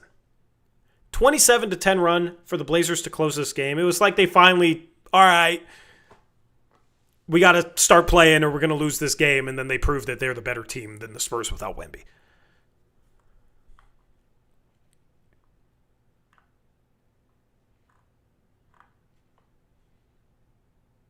I mean, they were even down 13 with 8 minutes left. So essentially 8 points the last 8 minutes for the Spurs. That's the type of lull that the Blazers normally go on in fourth quarters. Drew Holiday finally stepped up, made a layup. Tamani finally stepped up and made some threes. He hit one with 7:30 left. It was a quick 5-0 run for the Blazers that caused a Spurs timeout with that Drew Holiday layup and Tamani in that three. I think that just proves the importance of Tamani at least hitting a couple of shots, because a lot of times he ends up taking some pretty important ones. He ends up taking some important threes, and that was a very, very important three for him to hit. If he misses that shot and it's a rebound going the other way, the Blazers lose this game.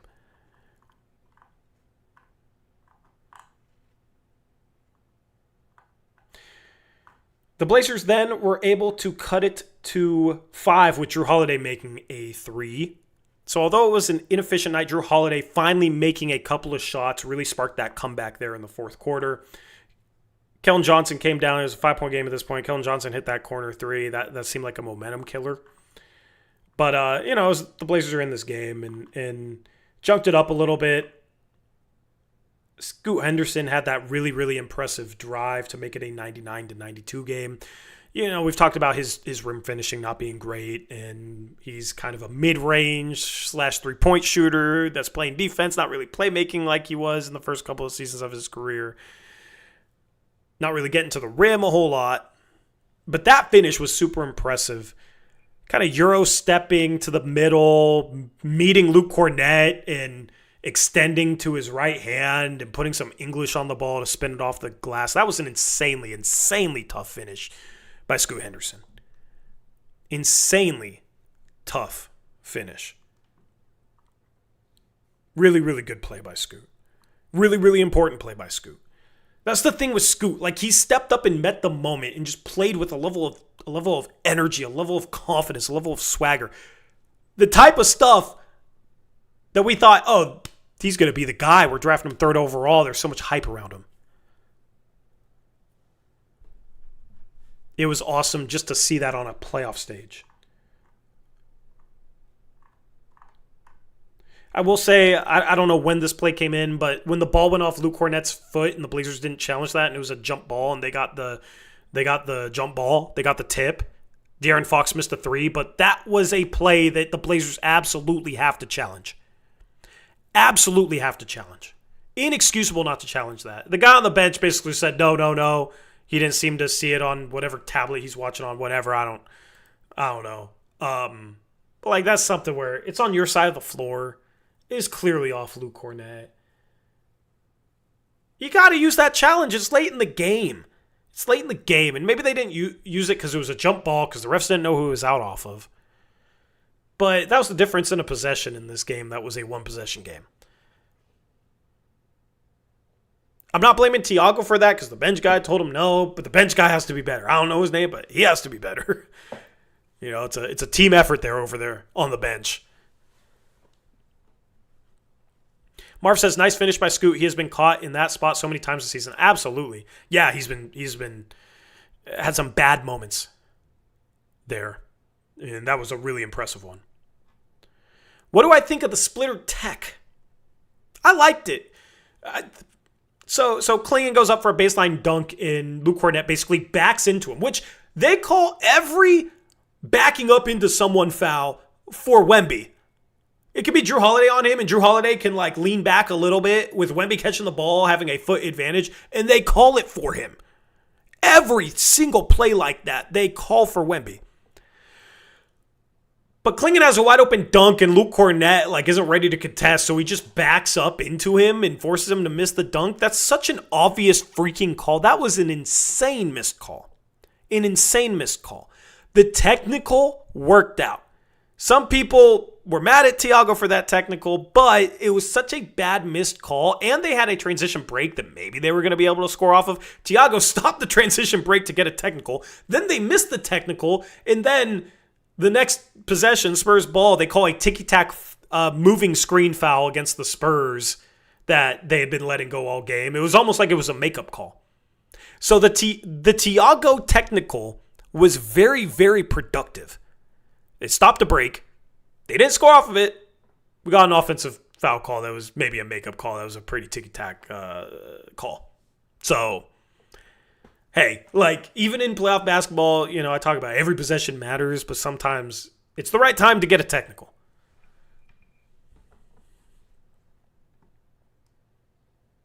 So I like the Tiago technical. I know some people had an issue with it.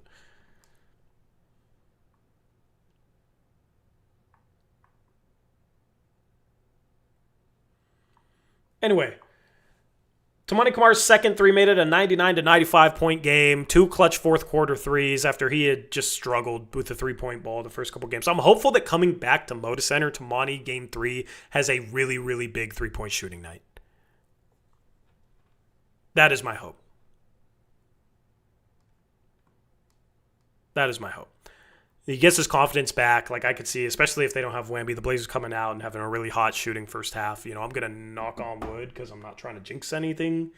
Do I even have any wood in here? I'll knock on my desk. Is that good enough? I don't know. But yeah, I mean, Toumani, if he can step up and have a hot shooting night, he's getting open threes. This is the same team earlier in the year where I talked about how, you know, there's a game where Toumani was shooting the ball with zero confidence, and there's a team that was just daring him to shoot threes and living with the result because he wasn't shooting confidently and was in a shooting slump. That game was a Spurs game. That was a Spurs game.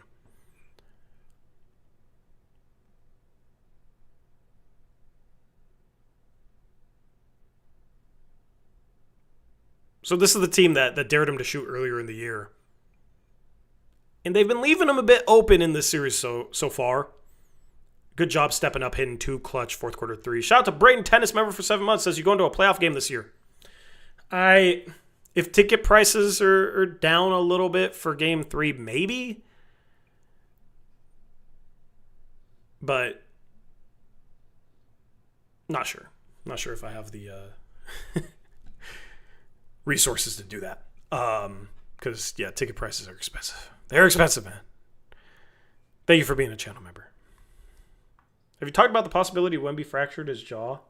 He was kind of holding his head, not his jaw. So maybe he fractured his jaw, but it seemed more with the head. Especially once he gets up and then falls down, he obviously was concussed.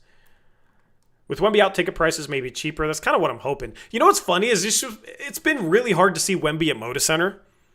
I guess this isn't funny. You don't want to see him hurt. It's ironic. Is that the right word? I don't know. It's been really hard to see Wemby at Moda Center. And we're facing him in the playoffs. Game 2, Game 3 is at Moda Center, and he gets hurt. But his head bounced off the floor. That was ugly. Being 7'5", he has some ugly falls.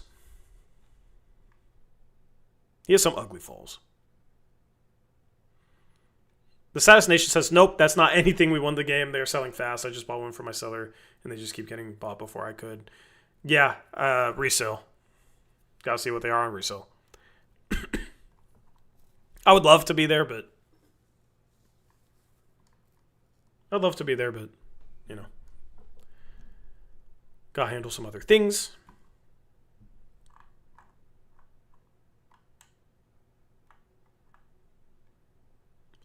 After that Tamani 337 left, Devin Vassell made one of his patented 15-footers.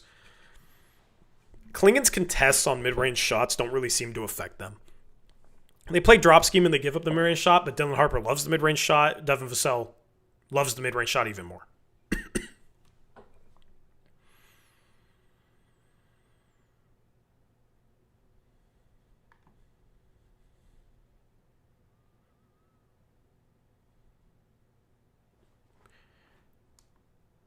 Prestigious guy. Anybody that becomes a member in April, the way the YouTube thing works is the payout comes in May.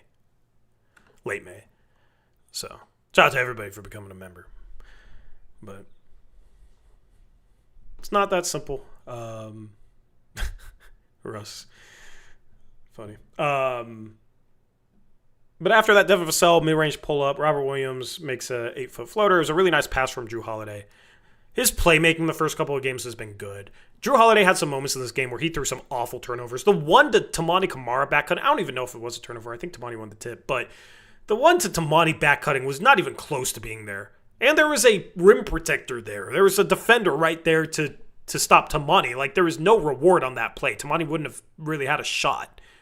The risk was insane. He was not open. So, Holiday's made plays, which is good. This team needs it. But in this game, has to take better care of the ball. Has to be sharper. You know, during that Spurs run, he had a really bad turnover where I think he tried to split a double team and dribble the ball off his foot or something. Just lost his dribble. Tried to do something that wasn't there.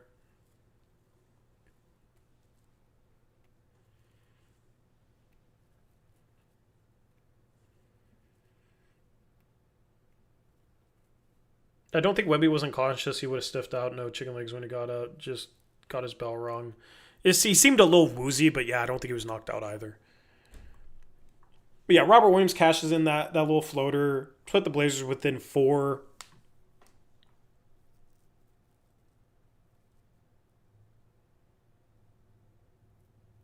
Oh, the ball that was on the game log at least, that pass to Tamani, which was with 3 minutes left. It was after that play. It was counted as a bad pass turnover for Drew, and then the Blazers won the jump ball, so it didn't.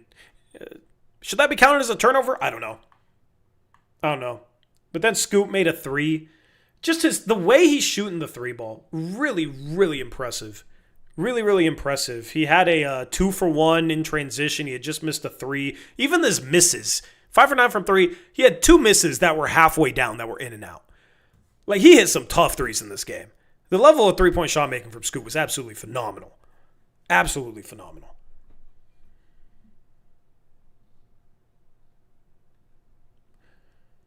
But hits a clutch three. Like, he has absolutely met the moment, man. I am proud of Scoot. I am proud of Scoot. And this is why I told everybody to stop freaking out, be patient with them. You know, there's a lot of haters, a lot of people that said some wild stuff about Scoot Henderson. Now look at him. This dude is absolutely a part of the Blazers' future. Absolutely. Like, maybe his trade value is higher this offseason. They go after a Giannis and are willing to trade Scoot. But I'm kind of just like, dude, I don't know if he has enough trade value to justify giving up on him. I still believe in his upside and potential.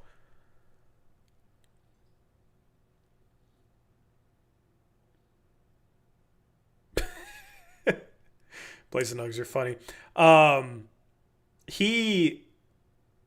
It's not easy coming into the league, high expectations. You're replacing Damian Lillard.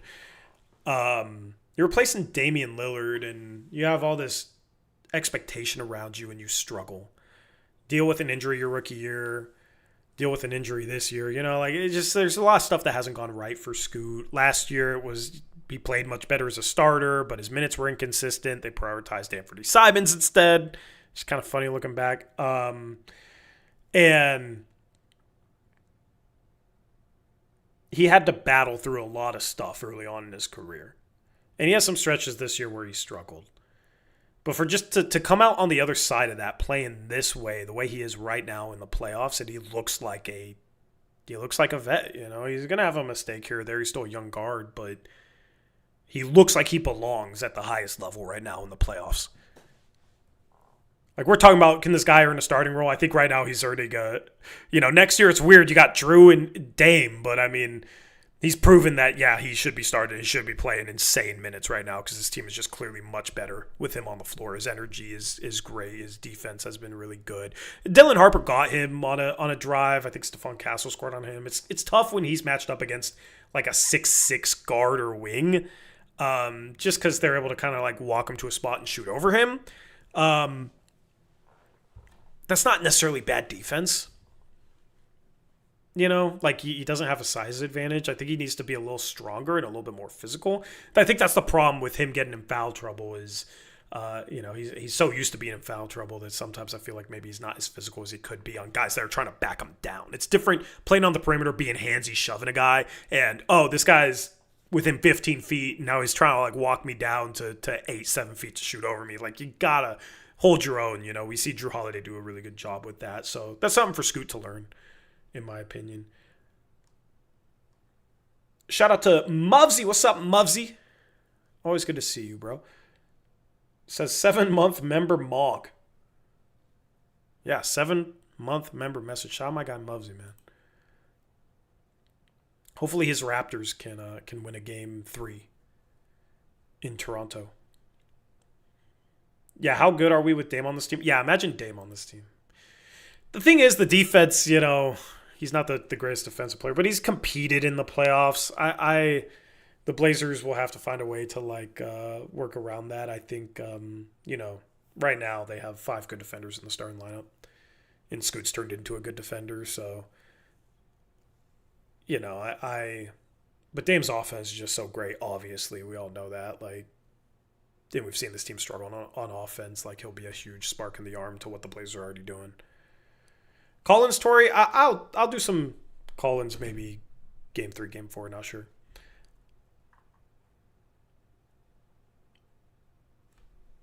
At least in the offseason. With you not having a co-host, maybe start doing Collins again. Yeah, guys, I'll do creative stuff next year. Like, I don't plan on doing a bunch of post-game shows by myself next year.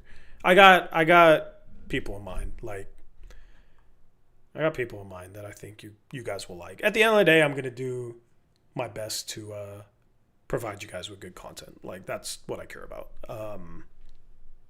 You know, I'm the guy that before a trade deadline stream would pull an all-nighter and work 24 hours straight prepping the graphics for that just so you guys could have cool graphics, you know. So, yeah, I'll do my best. You guys deserve the best content, and I always pour my heart and soul into the content. So, I got some stuff in mind.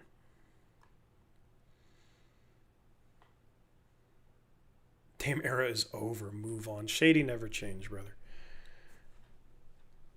Never changed, man.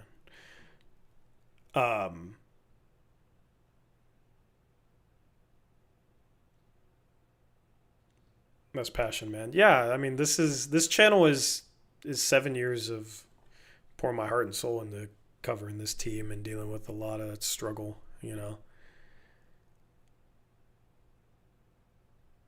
Like this channel's kind of my life's work in a way. So appreciate y'all. Appreciate y'all supporting that. Shout out to Isaac. He knows this man would be making graphics at 3 a.m. Yeah, I'd be in a call with Isaac making graphics at 3 a.m. prepping the trade deadline stream or the draft stream, like pulling it all nighter because I'm trying to do crazy stuff that I barely knew how to do but was working, you know. You can say my baby. Yeah, this channel's my baby.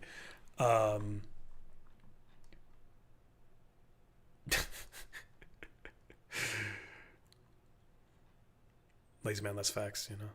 That's facts. Shout out to the attic. But yeah, Scoot hits that clutch 3 to make this a 1-point game. Blazers just got stop after stop down the stretch. Just did a really good job not getting beat at the point of attack, not letting players turn the corner. Even when guards turn the corner, and just throughout this game, there's multiple impressive defensive stops where the Blazers were doing a good job contesting once an offensive player got to the rim or got to the backboard. Even if they weren't blocking a shot. Just not getting fully beat on plays. Just sticking with plays. You know, you get beat off the dribble. You can't keep defensive slide. You turn, you run with the guy. You just try your best to recover. Try your best to stay in the play. Try your best to make it as tough as possible. And I was really, really impressed, especially down the stretch with just some of the way that they were able to recover on drives when maybe the offensive player got a step. And then just sliding their feet, getting down in a stance, not biting on crossovers, just being very, very solid with their on-ball defense. This is the elite defense that we thought we were going to see this year, that for some reason we didn't see the first 80% of the year, but they showed up last 20% of the regular season, and then in the playoffs, absolutely fantastic.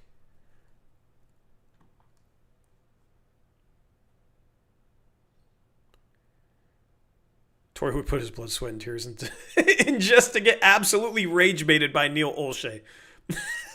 Yeah, trust me, there's plenty of times where Neil Olshey would piss me off, and it would be like, why did I stay up all night making these graphics just for us to do nothing at the trade deadline?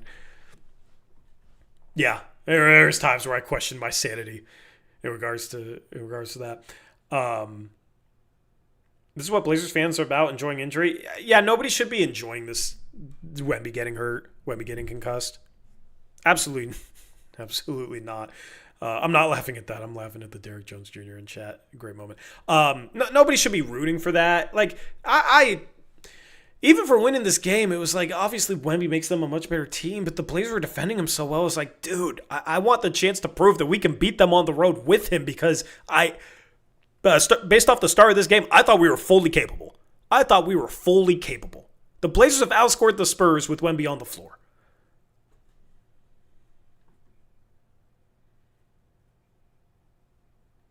Both home games already sold out. Seems full house on Friday. I am looking forward to a playoff atmosphere in Moda Center again. Might bring a tear to my eye. This is all the comment section is all saying. What is the comment section saying? Anyway, speaking of Drew Holiday making fourth quarter shots, so we pick back up. You know, Scoot hits that 3, makes it a 1-point game with 2:43 remaining. Drew Holiday, after a Blazers stop, that was the play where Robert Williams airballed the 3-point jumpers. Drew Holiday caught the miss and put it back to get the lead.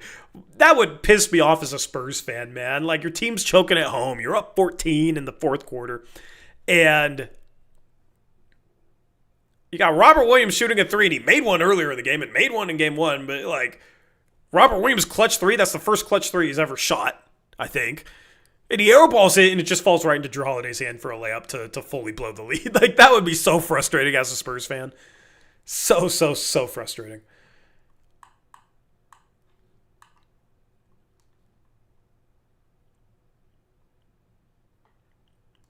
But yeah, I haven't seen Blazer fans, like, rooting for Wemby's injury. The Blazers fans want to win.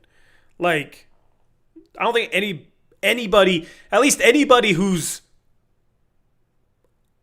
like a solid person, is not rooting for injury. I think rooting for injury is disgusting. I think celebrating a player getting hurt is absolutely disgusting.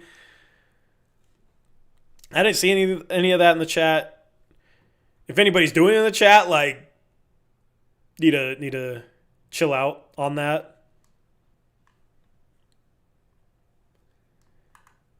But yeah, shout out to Drew Holiday getting that putback. I mean, the Spurs just could not score down the stretch. There's that possession where they got 3 straight offensive rebounds. It was De'Aaron Fox missing a 3. They get an offensive board. De'Aaron Fox misses a floater. Vassell gets an offensive board. Stephon Castle missed a 14-footer. Like, that's the thing, is they weren't missing shots at the rim. It was, Fox is shooting a 3. Fox is shooting a floater. Stephon Castle shooting a 14-footer. Just the Blazers doing a good job not letting them get to the rim. And Cornette even got that offensive rebound, but it was a shot clock turnover because the Castle floater, just great contest. He didn't hit rim. Just a great contest. Drew Holiday comes down, 42 seconds left, misses a layup. It was like, I was dreading the end of this game. Like, man, we're up 1. Is this going to be a game winner when they don't have Wemby? Like, there's been some tough times as a Blazer fan. Sometimes it's hard for me not to be cynical in moments like that. And that was one of them.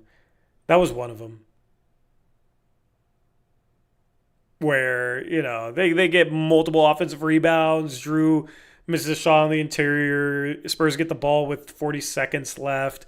And Vassell shoots that 3. I thought for sure that 3 was going in, but he's a mid-range shooter, not a three-point shooter tonight. I thought for sure that 3 was going in. And then possession to go up 3. Blazers ran out some time. Denny Avdia steps into traffic. Looked like he was going to get a shot block somehow.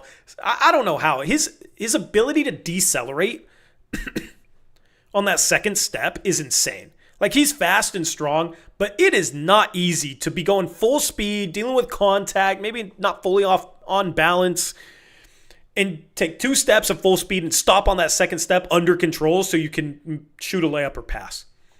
In that play at the end of the game, the lob to Robert Williams, where he stopped on that second step, both Spurs players react to that because he's going full speed. You don't expect a guy to be able to stop that well. And turning that into a lob for Robert Williams, just getting the defense to commit. Just an awesome, awesome play, an awesome, awesome pass from Denny. Like, he was barely under control enough, as Eric Olson said, barely under control enough to make that play work.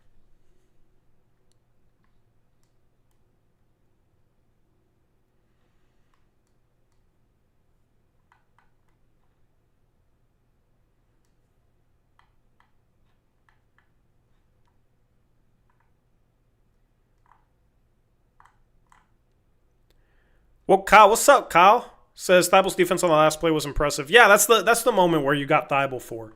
I will say, let me talk about a couple plays before we get there. Which is just good to see you, Kyle. Robert Williams gets the N1 on the alley-oop, misses the free throw. Unfortunate, would have made it a 2-possession game, and then it turned into, the Blazers are up 3. They're going to do this thing where they foul up 3 like most teams do. The Blazers, we saw it with the Kings games earlier in the year, just not great at executing that. And I was worried about, they're going to make both free throws and then we're going to have a sideline inbounds, which is just a situation that has been brutal for the Blazers in crunch time this season. And they ran a play. It looked a little different. They weren't trying to throw the ball into the corner, but they throw a ball over the top to Drew Holiday. De'Aaron Fox was not guarding the ball, so it was kind of an extra defender that they had. But just a good read, good pass from Tamani to just throw the ball over the top in a spot where Drew could just go get it, keep the defender on his back. And Drew was able to run away from the defense and get the ball to Tamani. I thought maybe he should go up strong for that dunk, but that's a risky play. Tamani had nobody in front of him, but that they're reacting to the pass. They're going to be flying to you, and that if you go up for a dunk, there might be somebody full speed already in the air blocking your shot. And then that could turn into a losing scenario. So just really smart, heady play by Tamani not to force a shot there, just a pump fake and eat the foul, take the foul, and then knock down both free throws. That's a situation where you got a third-year player in his first playoff series. I wouldn't have been surprised if he's like, oh, I got a dunk here and went up and then got blocked and then it's a run out the other way, and that would have been pretty sketchy. That would have been a scary situation. He just makes the smart, right play. You knock down both free throws, you're not going to lose the game unless you foul a three-point shooter. So just shout out to Tamani, man. Like, struggled all game, but came up clutch with those threes and then came up clutch with those free throws and just the fact that he didn't go up for that. It was just smart play, right play, tough play. Like, he's seemed pretty open. So, shout out to him. And then shout out to Thibault for that last defensive possession. The Spurs ran a good play. They got the ball to Vassell. That dude could not hit a clutch three. He can make every mid-range, but he can't make a clutch three. Really good contest on that. Blazers grabbed the defensive board. That was Tamani sealing the game with the free throws and the defensive rebound. And the Blazers get their win. So that's kind of how things went to get back in this game. Let me know if you guys want my thoughts on any other players. You know, I'm kind of bouncing around here from the game flow to things. So as we go into game 3, you know, it's hard to preview that game without Wemby. They have the game plan for Wemby. I don't think they deviate from what they've done. I think if Wemby's able to play, then, you know, maybe the Spurs will have some adjustments. Maybe they'll run some action to try and, like, screen Klingan onto him and get that matchup on the perimeter. Or, you know, I don't know. I think they have to do a better job of screening off the ball for him. What do I think of Klingan? Talked about him a little bit earlier, but just has to be stronger going up, finishing around the rim. And has to be a little stronger on the glass. Like, he gets pushed around a little bit too much, and he gets the ball stripped out of his hands a little too much. Things just look a little fast for him right now. I think when he's in the game, like, protecting the rim, he's doing a good job. But, I mean, even with him out the game, the Blazers' perimeter defense has been so good that it's been hard for the Spurs to get to the rim anyway. And Robert Williams is a good rim protector in his own right, just more mobile. I kind of think Williams for this series makes a little bit more sense. I do like Klingan's size when Wemby's playing, and you got a smaller guy on Wemby. I do like Klingan's size to try and meet him at the rim.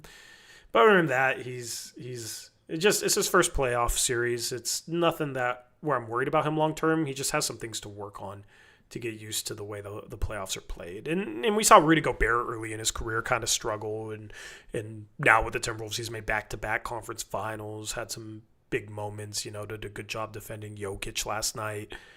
That's kind of what I see for Klingan is, you know, early on in his career, it's his first playoff series. He's going to struggle a little bit, but he'll figure it out. Tori, with the latest findings of Tommy Dundon, do you still realistically think we need upgrades this offseason with Dame back next year? I think just improving the edge of the rotation in terms of offensive skill set is going to be a big thing. I think it's either you're swinging for like a star upgrade that's obviously a difference maker, and hopefully it's a trade where the value makes sense for the Blazers to trade for that player. Like, I don't know if Kawhi's that player, given his injury issues, and, you know, you have Tamani and Denny at the forward positions. Like, I know a lot of people would be excited at the thought of Kawhi, but it's risky. So I think there's some big names that you could go after that might not make the most sense, but if there's a star that makes sense, I get that. Otherwise, I think they're kind of looking at, they have a lot of really good players. So it's either you're adding a great player, or I think you're kind of adding better depth behind those good players in terms of, you know, you have a lot of defensive players. You need a couple of guys that can shoot the ball more consistently than Matisse Thybulle can, than Chris Murray can. Jeremy Grant's supposed to be that guy, has not looked like that guy in the first couple of games. Beat Krejci was supposed to be that guy, has not been that guy in Portland, and is not playing. So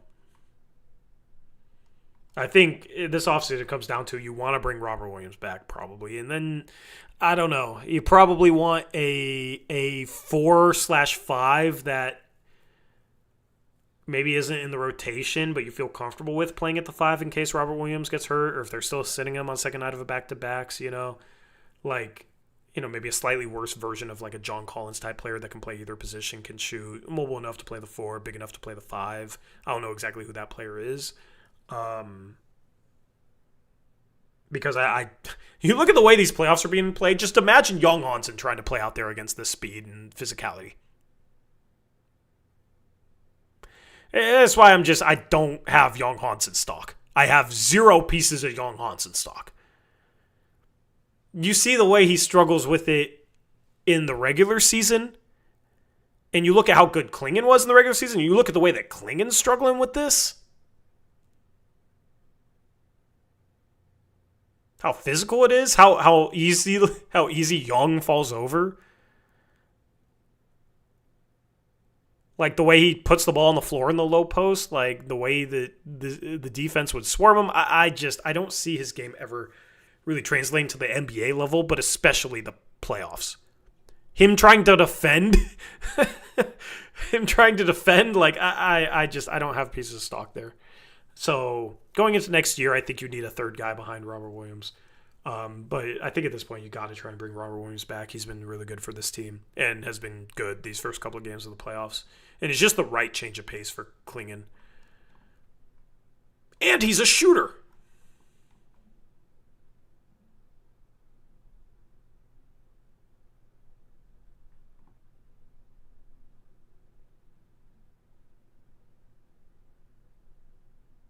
What do you think of Shea's play tonight? For how talented he is, it feels like it should be translating more. I mean, he scored 9 points in 13 minutes on 60% from the field. If he plays 39 minutes, he has 27 points. Like, that's the pace that he's at. He was fine. He was good on offense. Had 7 quick points in this game. He barely played, so I don't agree with the decision to play him 13 minutes.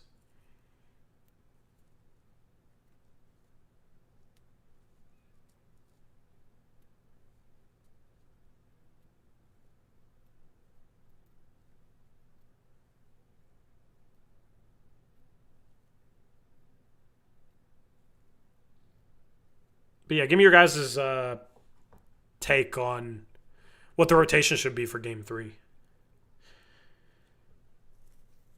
I say 8-man rotation. I say the 3 players off the bench is Grant, Williams, Sharp. I feel like most people would agree with that. If somebody gets in foul trouble, then Thibel's your 9th guy, not Chris Murray.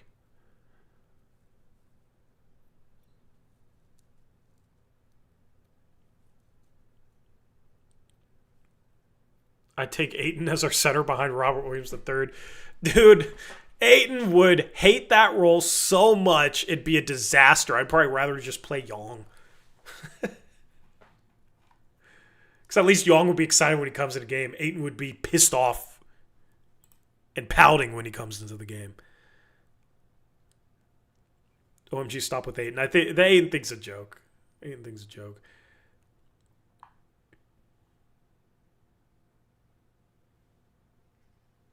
Reynaud would have been good. Yeah,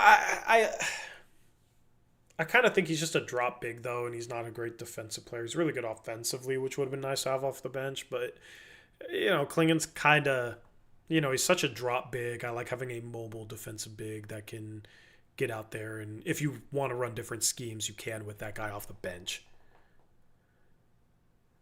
So although Reynaud, he was a steal with the 41st pick. I was shocked he went in the second round. I had him fringe top 20 on my big board.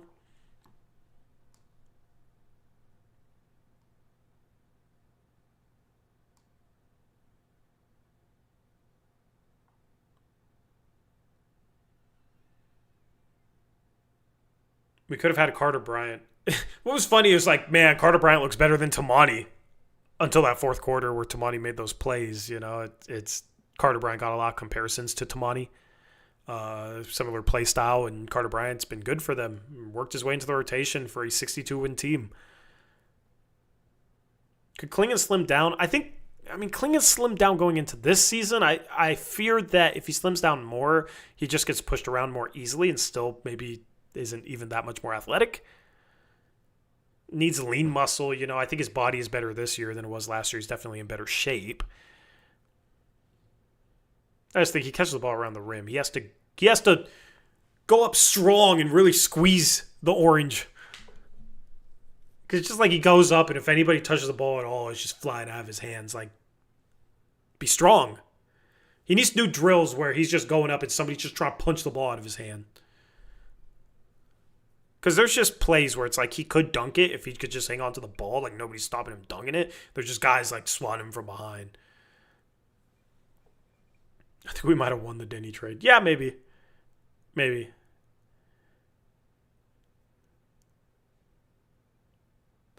If the floor for Klingan is being Chris Kaman 2.0, I'm down, not going to lie. I mean, he's already much better defensively than Chris Kaman ever was. Chris Kaman was like more of a low post game. I'd love for Klingan to add some more like Chris Kaman type of low post stuff.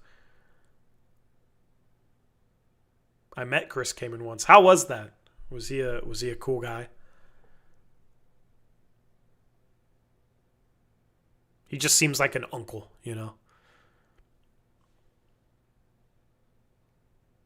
Do you buy the stock into the Spurs through 2 games being much better against us without Wemby?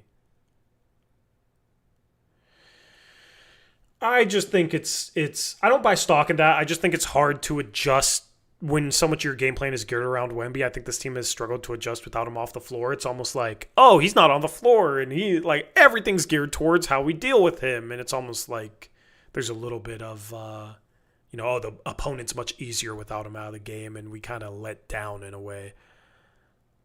That's why I'm hoping, 2 days to prepare for them if they miss Wemby, and then you're at home. Like, I can see the Blazers having a really good game. I think Bird Game says Kaman was chill. He laughed when he saw my jaw drop seeing him and Blake Griffin at Excalibur got their autographs. That's sick. That's funny. No, Marc Gasol had good offensive bag. I think that's the hope is Klingan can kind of take some stuff from Gasol. He's getting run off the three-point line. I'd love if Klingan could find a way to learn how to attack closeouts. I don't know if it'll ever happen, but it's kind of just like, dude, they're running you off the line. Like, dribble, draw another defender, and you can pass. Like, not right now. He shouldn't be trying that right now, but 3 years into the future, I hope that's something that he could do occasionally.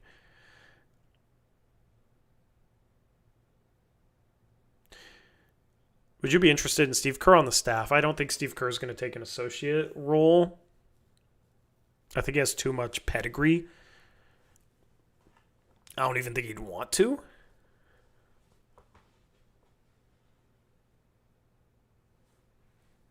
As the head coach, I'd probably take him. I feel like Warriors fans got spoiled when they were winning championships and he became a bit of a scapegoat. I don't think he's good at developing players, but I think for a team ready to win, I think with next year's offensive cast too, he could do some interesting stuff. I think he'd unlock Klingan's passing and playmaking. Not really playmaking, passing. Like top of the arc stuff. How do you guys feel about Splitter? Just curious. I mean, if Dundon's really lowballing guys, I feel like Splitter might be the best option at this point. I think his offense is just too limited and not creative enough. And we've seen it at times. Like, the Blazers got stuck in ISO and stuck playing kind of side to side where they're giving the ball to the big, trying to run a handoff. It's getting denied, so they're running a handoff with somebody else, trying to turn the corner, and then passing to the wing, and then they're isolating. Like, it gets kind of stuck on the perimeter at times. It's really my biggest critique. I also think situationally he's very questionable, and tonight I think he had questionable rotations. Like, I don't trust his situational coaching, but he is a first-time head coach, so the hope is that he would improve compared to bringing in another first-time head coach, because if the budget is as low as it sounds like it is for Tom Dundon, then it's probably what you're looking at.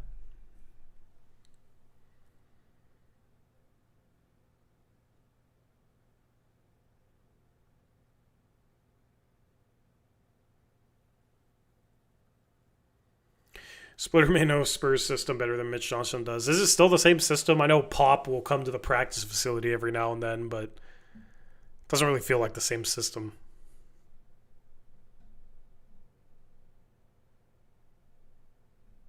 Aridi's truly going to try and get a legit coach. I mean, what legit coaches are out there? Like, he's going to do an interview process, and I think Thiago will be a leading candidate. But I do think it is the right thing to pin him up in an interview process against other coaches. It's kind of what they didn't do with Joe Cronin that we wished he did. So,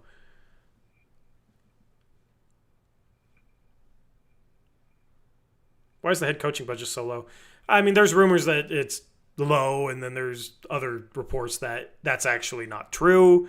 Who knows what to believe? But when you see some of the other cheapskate stuff he does, you'd hope that he doesn't go cheap with the product on the floor, which the head coach is a very important person for that. But I mean, he's going cheap with the masseuse, like, for the team.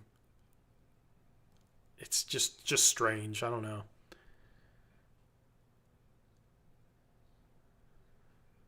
I think that's funny. Honey says, ain't gonna lie, Drew is a genius on that play. I feel awful for Wemby injury, but Drew owned that play. Yeah, I mean, it was the right defensive play. Like, obviously, not trying to hurt the guy. I don't even know. Did he even trip him? Like, the play was kind of weird. It was just kind of a fluky fall. It's not Drew's doing it all. In my opinion, like, throughout the game, both teams were pulling the chair. You play so physical. The offensive players trying really hard to back you down, being physical, leaning on you, and they're expecting contact. And then when that contact's not there, they're off balance. It's a traditionally good basketball defensive play in the right moment.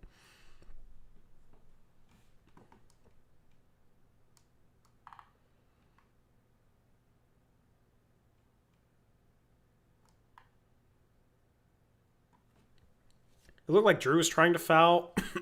I mean, I don't agree with that. It didn't look that way to me. It looked like he pulled the chair because he was stuck pretty close to the rim. Why are people mad about no playoff shirts? I went to almost every Blazer playoff game in 2019 and less than half the fans wore those shirts. I think it's just like, it's something for the fans, and he's going cheap with everything, and then like taking that away, it's like, dude, we're already hearing how you're going cheap with like Caleb Love can't travel with the team, and for the playoffs, only team that wouldn't travel their two-way players, and stuff about like the room, team staff and the coaching search and just all this penny pinching. And then it's like, dude, you're going to make a ton of revenue off the ticket sales for this playoff game, and the shirts would be sponsored. So the initial report is just like, nope, we're not doing anything for the fans. That's how it came off to a lot of people, and a lot of people were, I think, rightfully mad that it seemed like Dundon was just being a cheapskate and not doing shirts for the fans just because it's an area to save a little bit of money when he's going to make who knows how much money off this playoff game. So, like, that's why people were mad. And I was frustrated with it. If there wasn't other reports, then I don't think anything would have even been said because other teams don't do shirts. It was just kind of like in lieu with all the other stuff that we've been hearing about him being cheap. Shout out to Tape Plays with a $2 donation. Says, if Tom does another presser, he better get pressed. Well, it is a presser. It is a presser.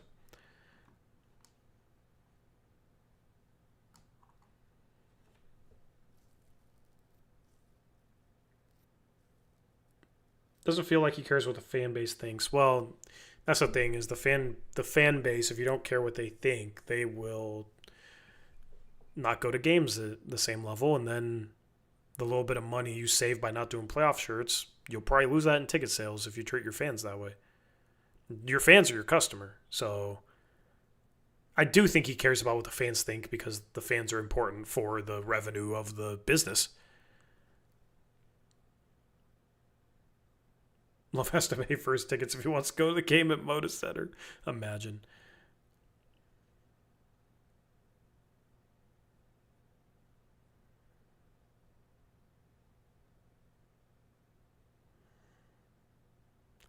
Shout out to Muvsy Hoops, 14 Canadian dollar donation, says, full Blazer song out soon, working on it.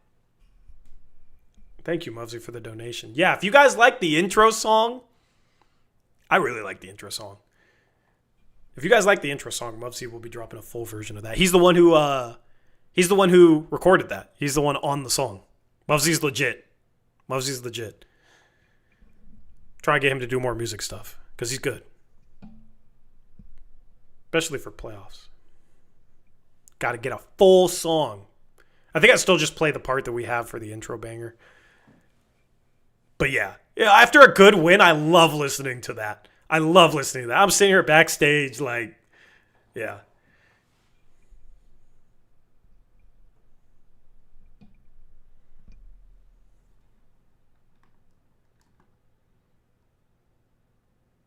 Yeah, the intro's awesome. Shout out to Muvsy.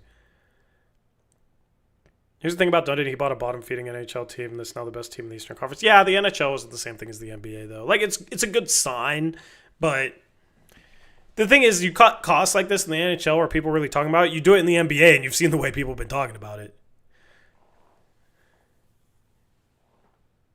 Well, the song will be outdated if there's a trade, so you might need a new one. Yeah, it might have to replace a bar here or there.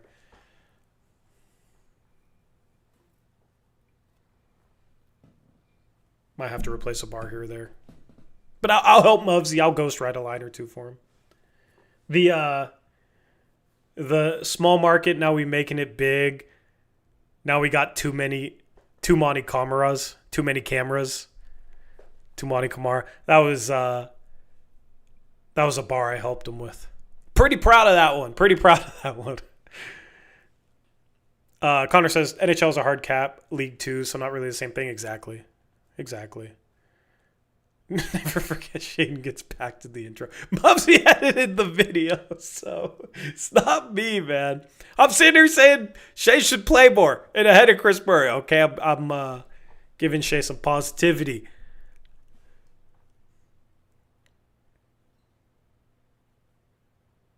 Isaac, I don't even remember those.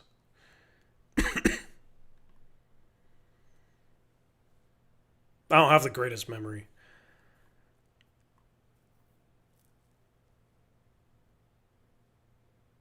How do you think Dame is feeling right now?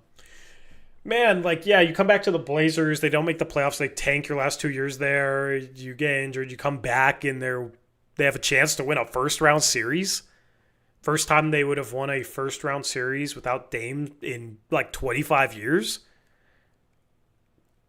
Yeah. Dingbird Gang says, I think he's proud of the growth of Scoot. I'm sure he's proud of Scoot. Especially everything Scoot had to go through this year. I think we all should be proud of Scoot.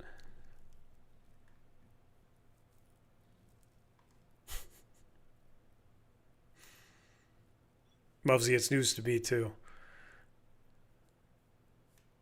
But we used to hang out in the voice chat every night, so it was probably true. I don't know. Dame got to have mixed emotions. I don't think it's mixed. I'm sure he'd love to be out there, but I think the fact that at the start of the season he was like, I'm not playing at all this year, even if they make the playoffs, he's already accepted that. So I don't think he has mixed emotions. I think he kind of knows what it is and has accepted it. I'm sure there's probably a part of him man, I'd love to be out there competing in the playoffs right now, but I feel like, he's had all year to come to terms with that. They won one game. Let's not get ahead of ourselves with chances of winning the series. I don't think it's getting ahead of ourselves to say they have a chance to win the series. They have a much better chance right now than they did going into the series. Unfortunately, part of that is the Wemby injury. Who knows when he's back? He could miss the rest of the series, and obviously not rooting for that. I think they can win a game against Wemby. They first two games have scored more points than the Spurs when Wemby's on the floor. So I think the fact that they've been competitive against Wemby lineups, and then you look at the Wemby injury and the fact that they split in San Antonio and now they come back home. Now they have home court advantage. And honestly, I don't even know if the Blazers have played that good. They haven't played good offensively. But their defense has been really, really good, and they have really good defensive players. I think they have a legit chance to win the series. How high is that chance? I'm not sure. But I don't think that's getting ahead of ourselves.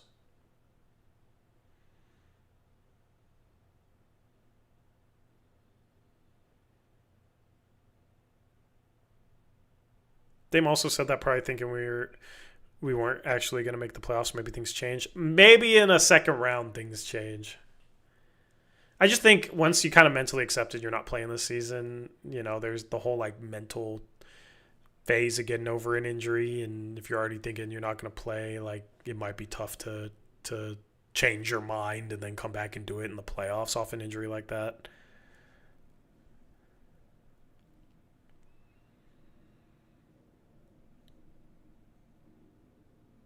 Then he hasn't even had a game yet. I thought he was really good in game one. I don't think he's gonna have a 41-point game against this team, the Spurs team, even without Wemby, but especially with Wemby. Blazers have been playing like ass offensively. We could definitely play better. Absolutely. I think some of it is just San Antonio's a great defensive team with or without Wemby. Even in games without him, they're a good defensive team this year. They were 12-6 without him for a reason.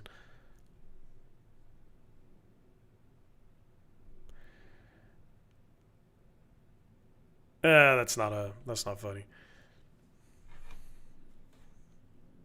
A little too far. I was like, a little too far, bro.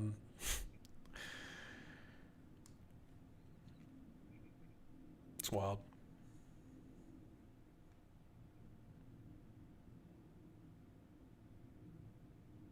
Yeah, the Spurs are the precise team in the league that can counter Denny. Here's the thing: if you guys don't know about Luke Cornett, I mean, you probably do now. He's a good defensive big. He's a really solid role player.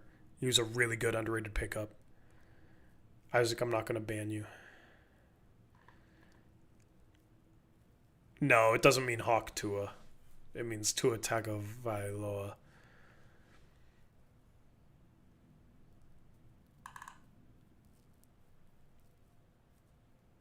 Yeah, I mean, at the end of the day, hopefully Wemby's all right.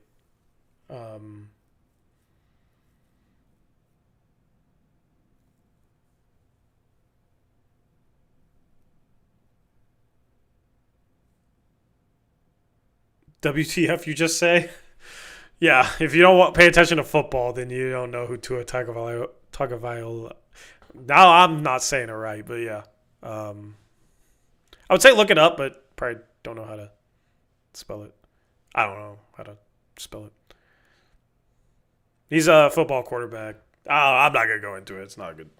It's too far. But yeah, appreciate you guys tuning in. Make sure you hit that like. Check out Prize Picks. Use code HMA.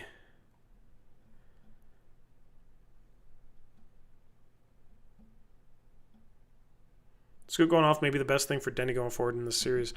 He needs somebody else to step up. It's been Drew a lot of times this year offensively. Drew's had some really good offensive games, but with Drew struggling like this,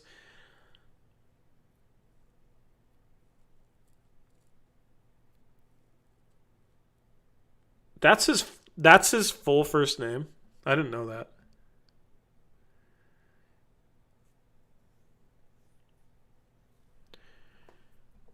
But yeah, I'll probably drop a video or two in between now and Game 3.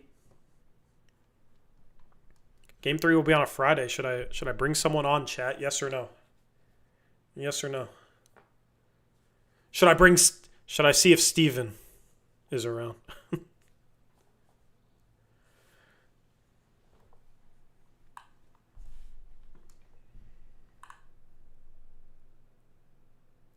Do it, be brave. Hit up Damani. Yeah. Damani would be cool, man.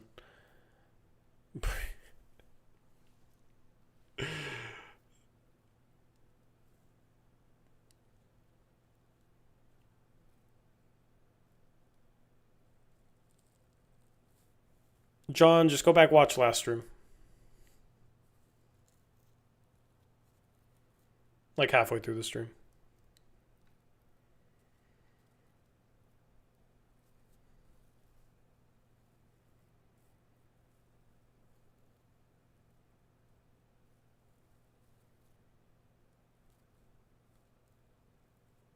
But anyway, like as far as that situation goes, I'm already actively doing what I need to do to make it right. So Tristan, yeah. Totally. I'm sure he'd love to. Time to get Seahold on the pod. Yeah, since he can't travel with the team anymore.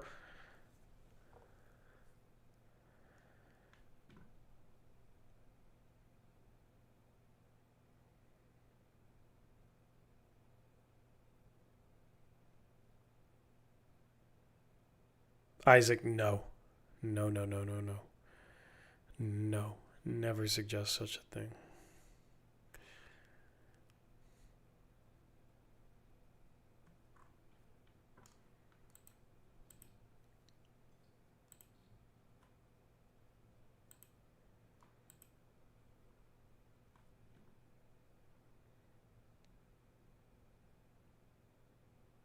Skip Bayless. Skip Bayless would drive me crazy. He'd instantly start talking about LeBron.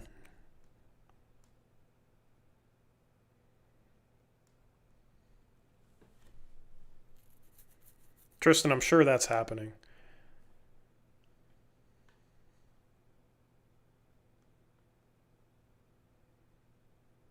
I'm sure.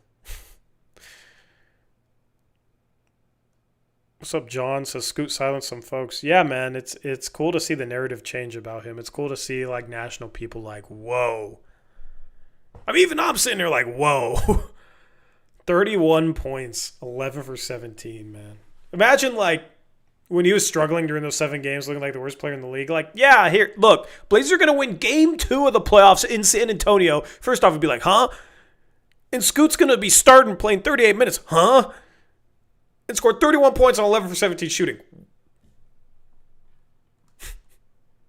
Yeah, right.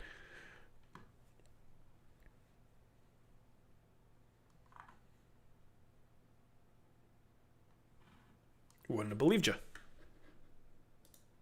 Would not have believed it. But anyway, I am super motivated to do some video stuff next couple of days, so... and we'll see what the situation is with Wemby. I'll probably do like maybe a recap and then maybe previewing game 3, talking about. I kind of want to go back and watch the minutes where Wemby was off the floor and see what the Blazers struggle with the most. If he's not going to play, and if he is going to play, I'll talk about the way they've been guarding him, how it's gone, right, that sort of thing. So, we got 2 days off here, and then the Blazers play again on Friday.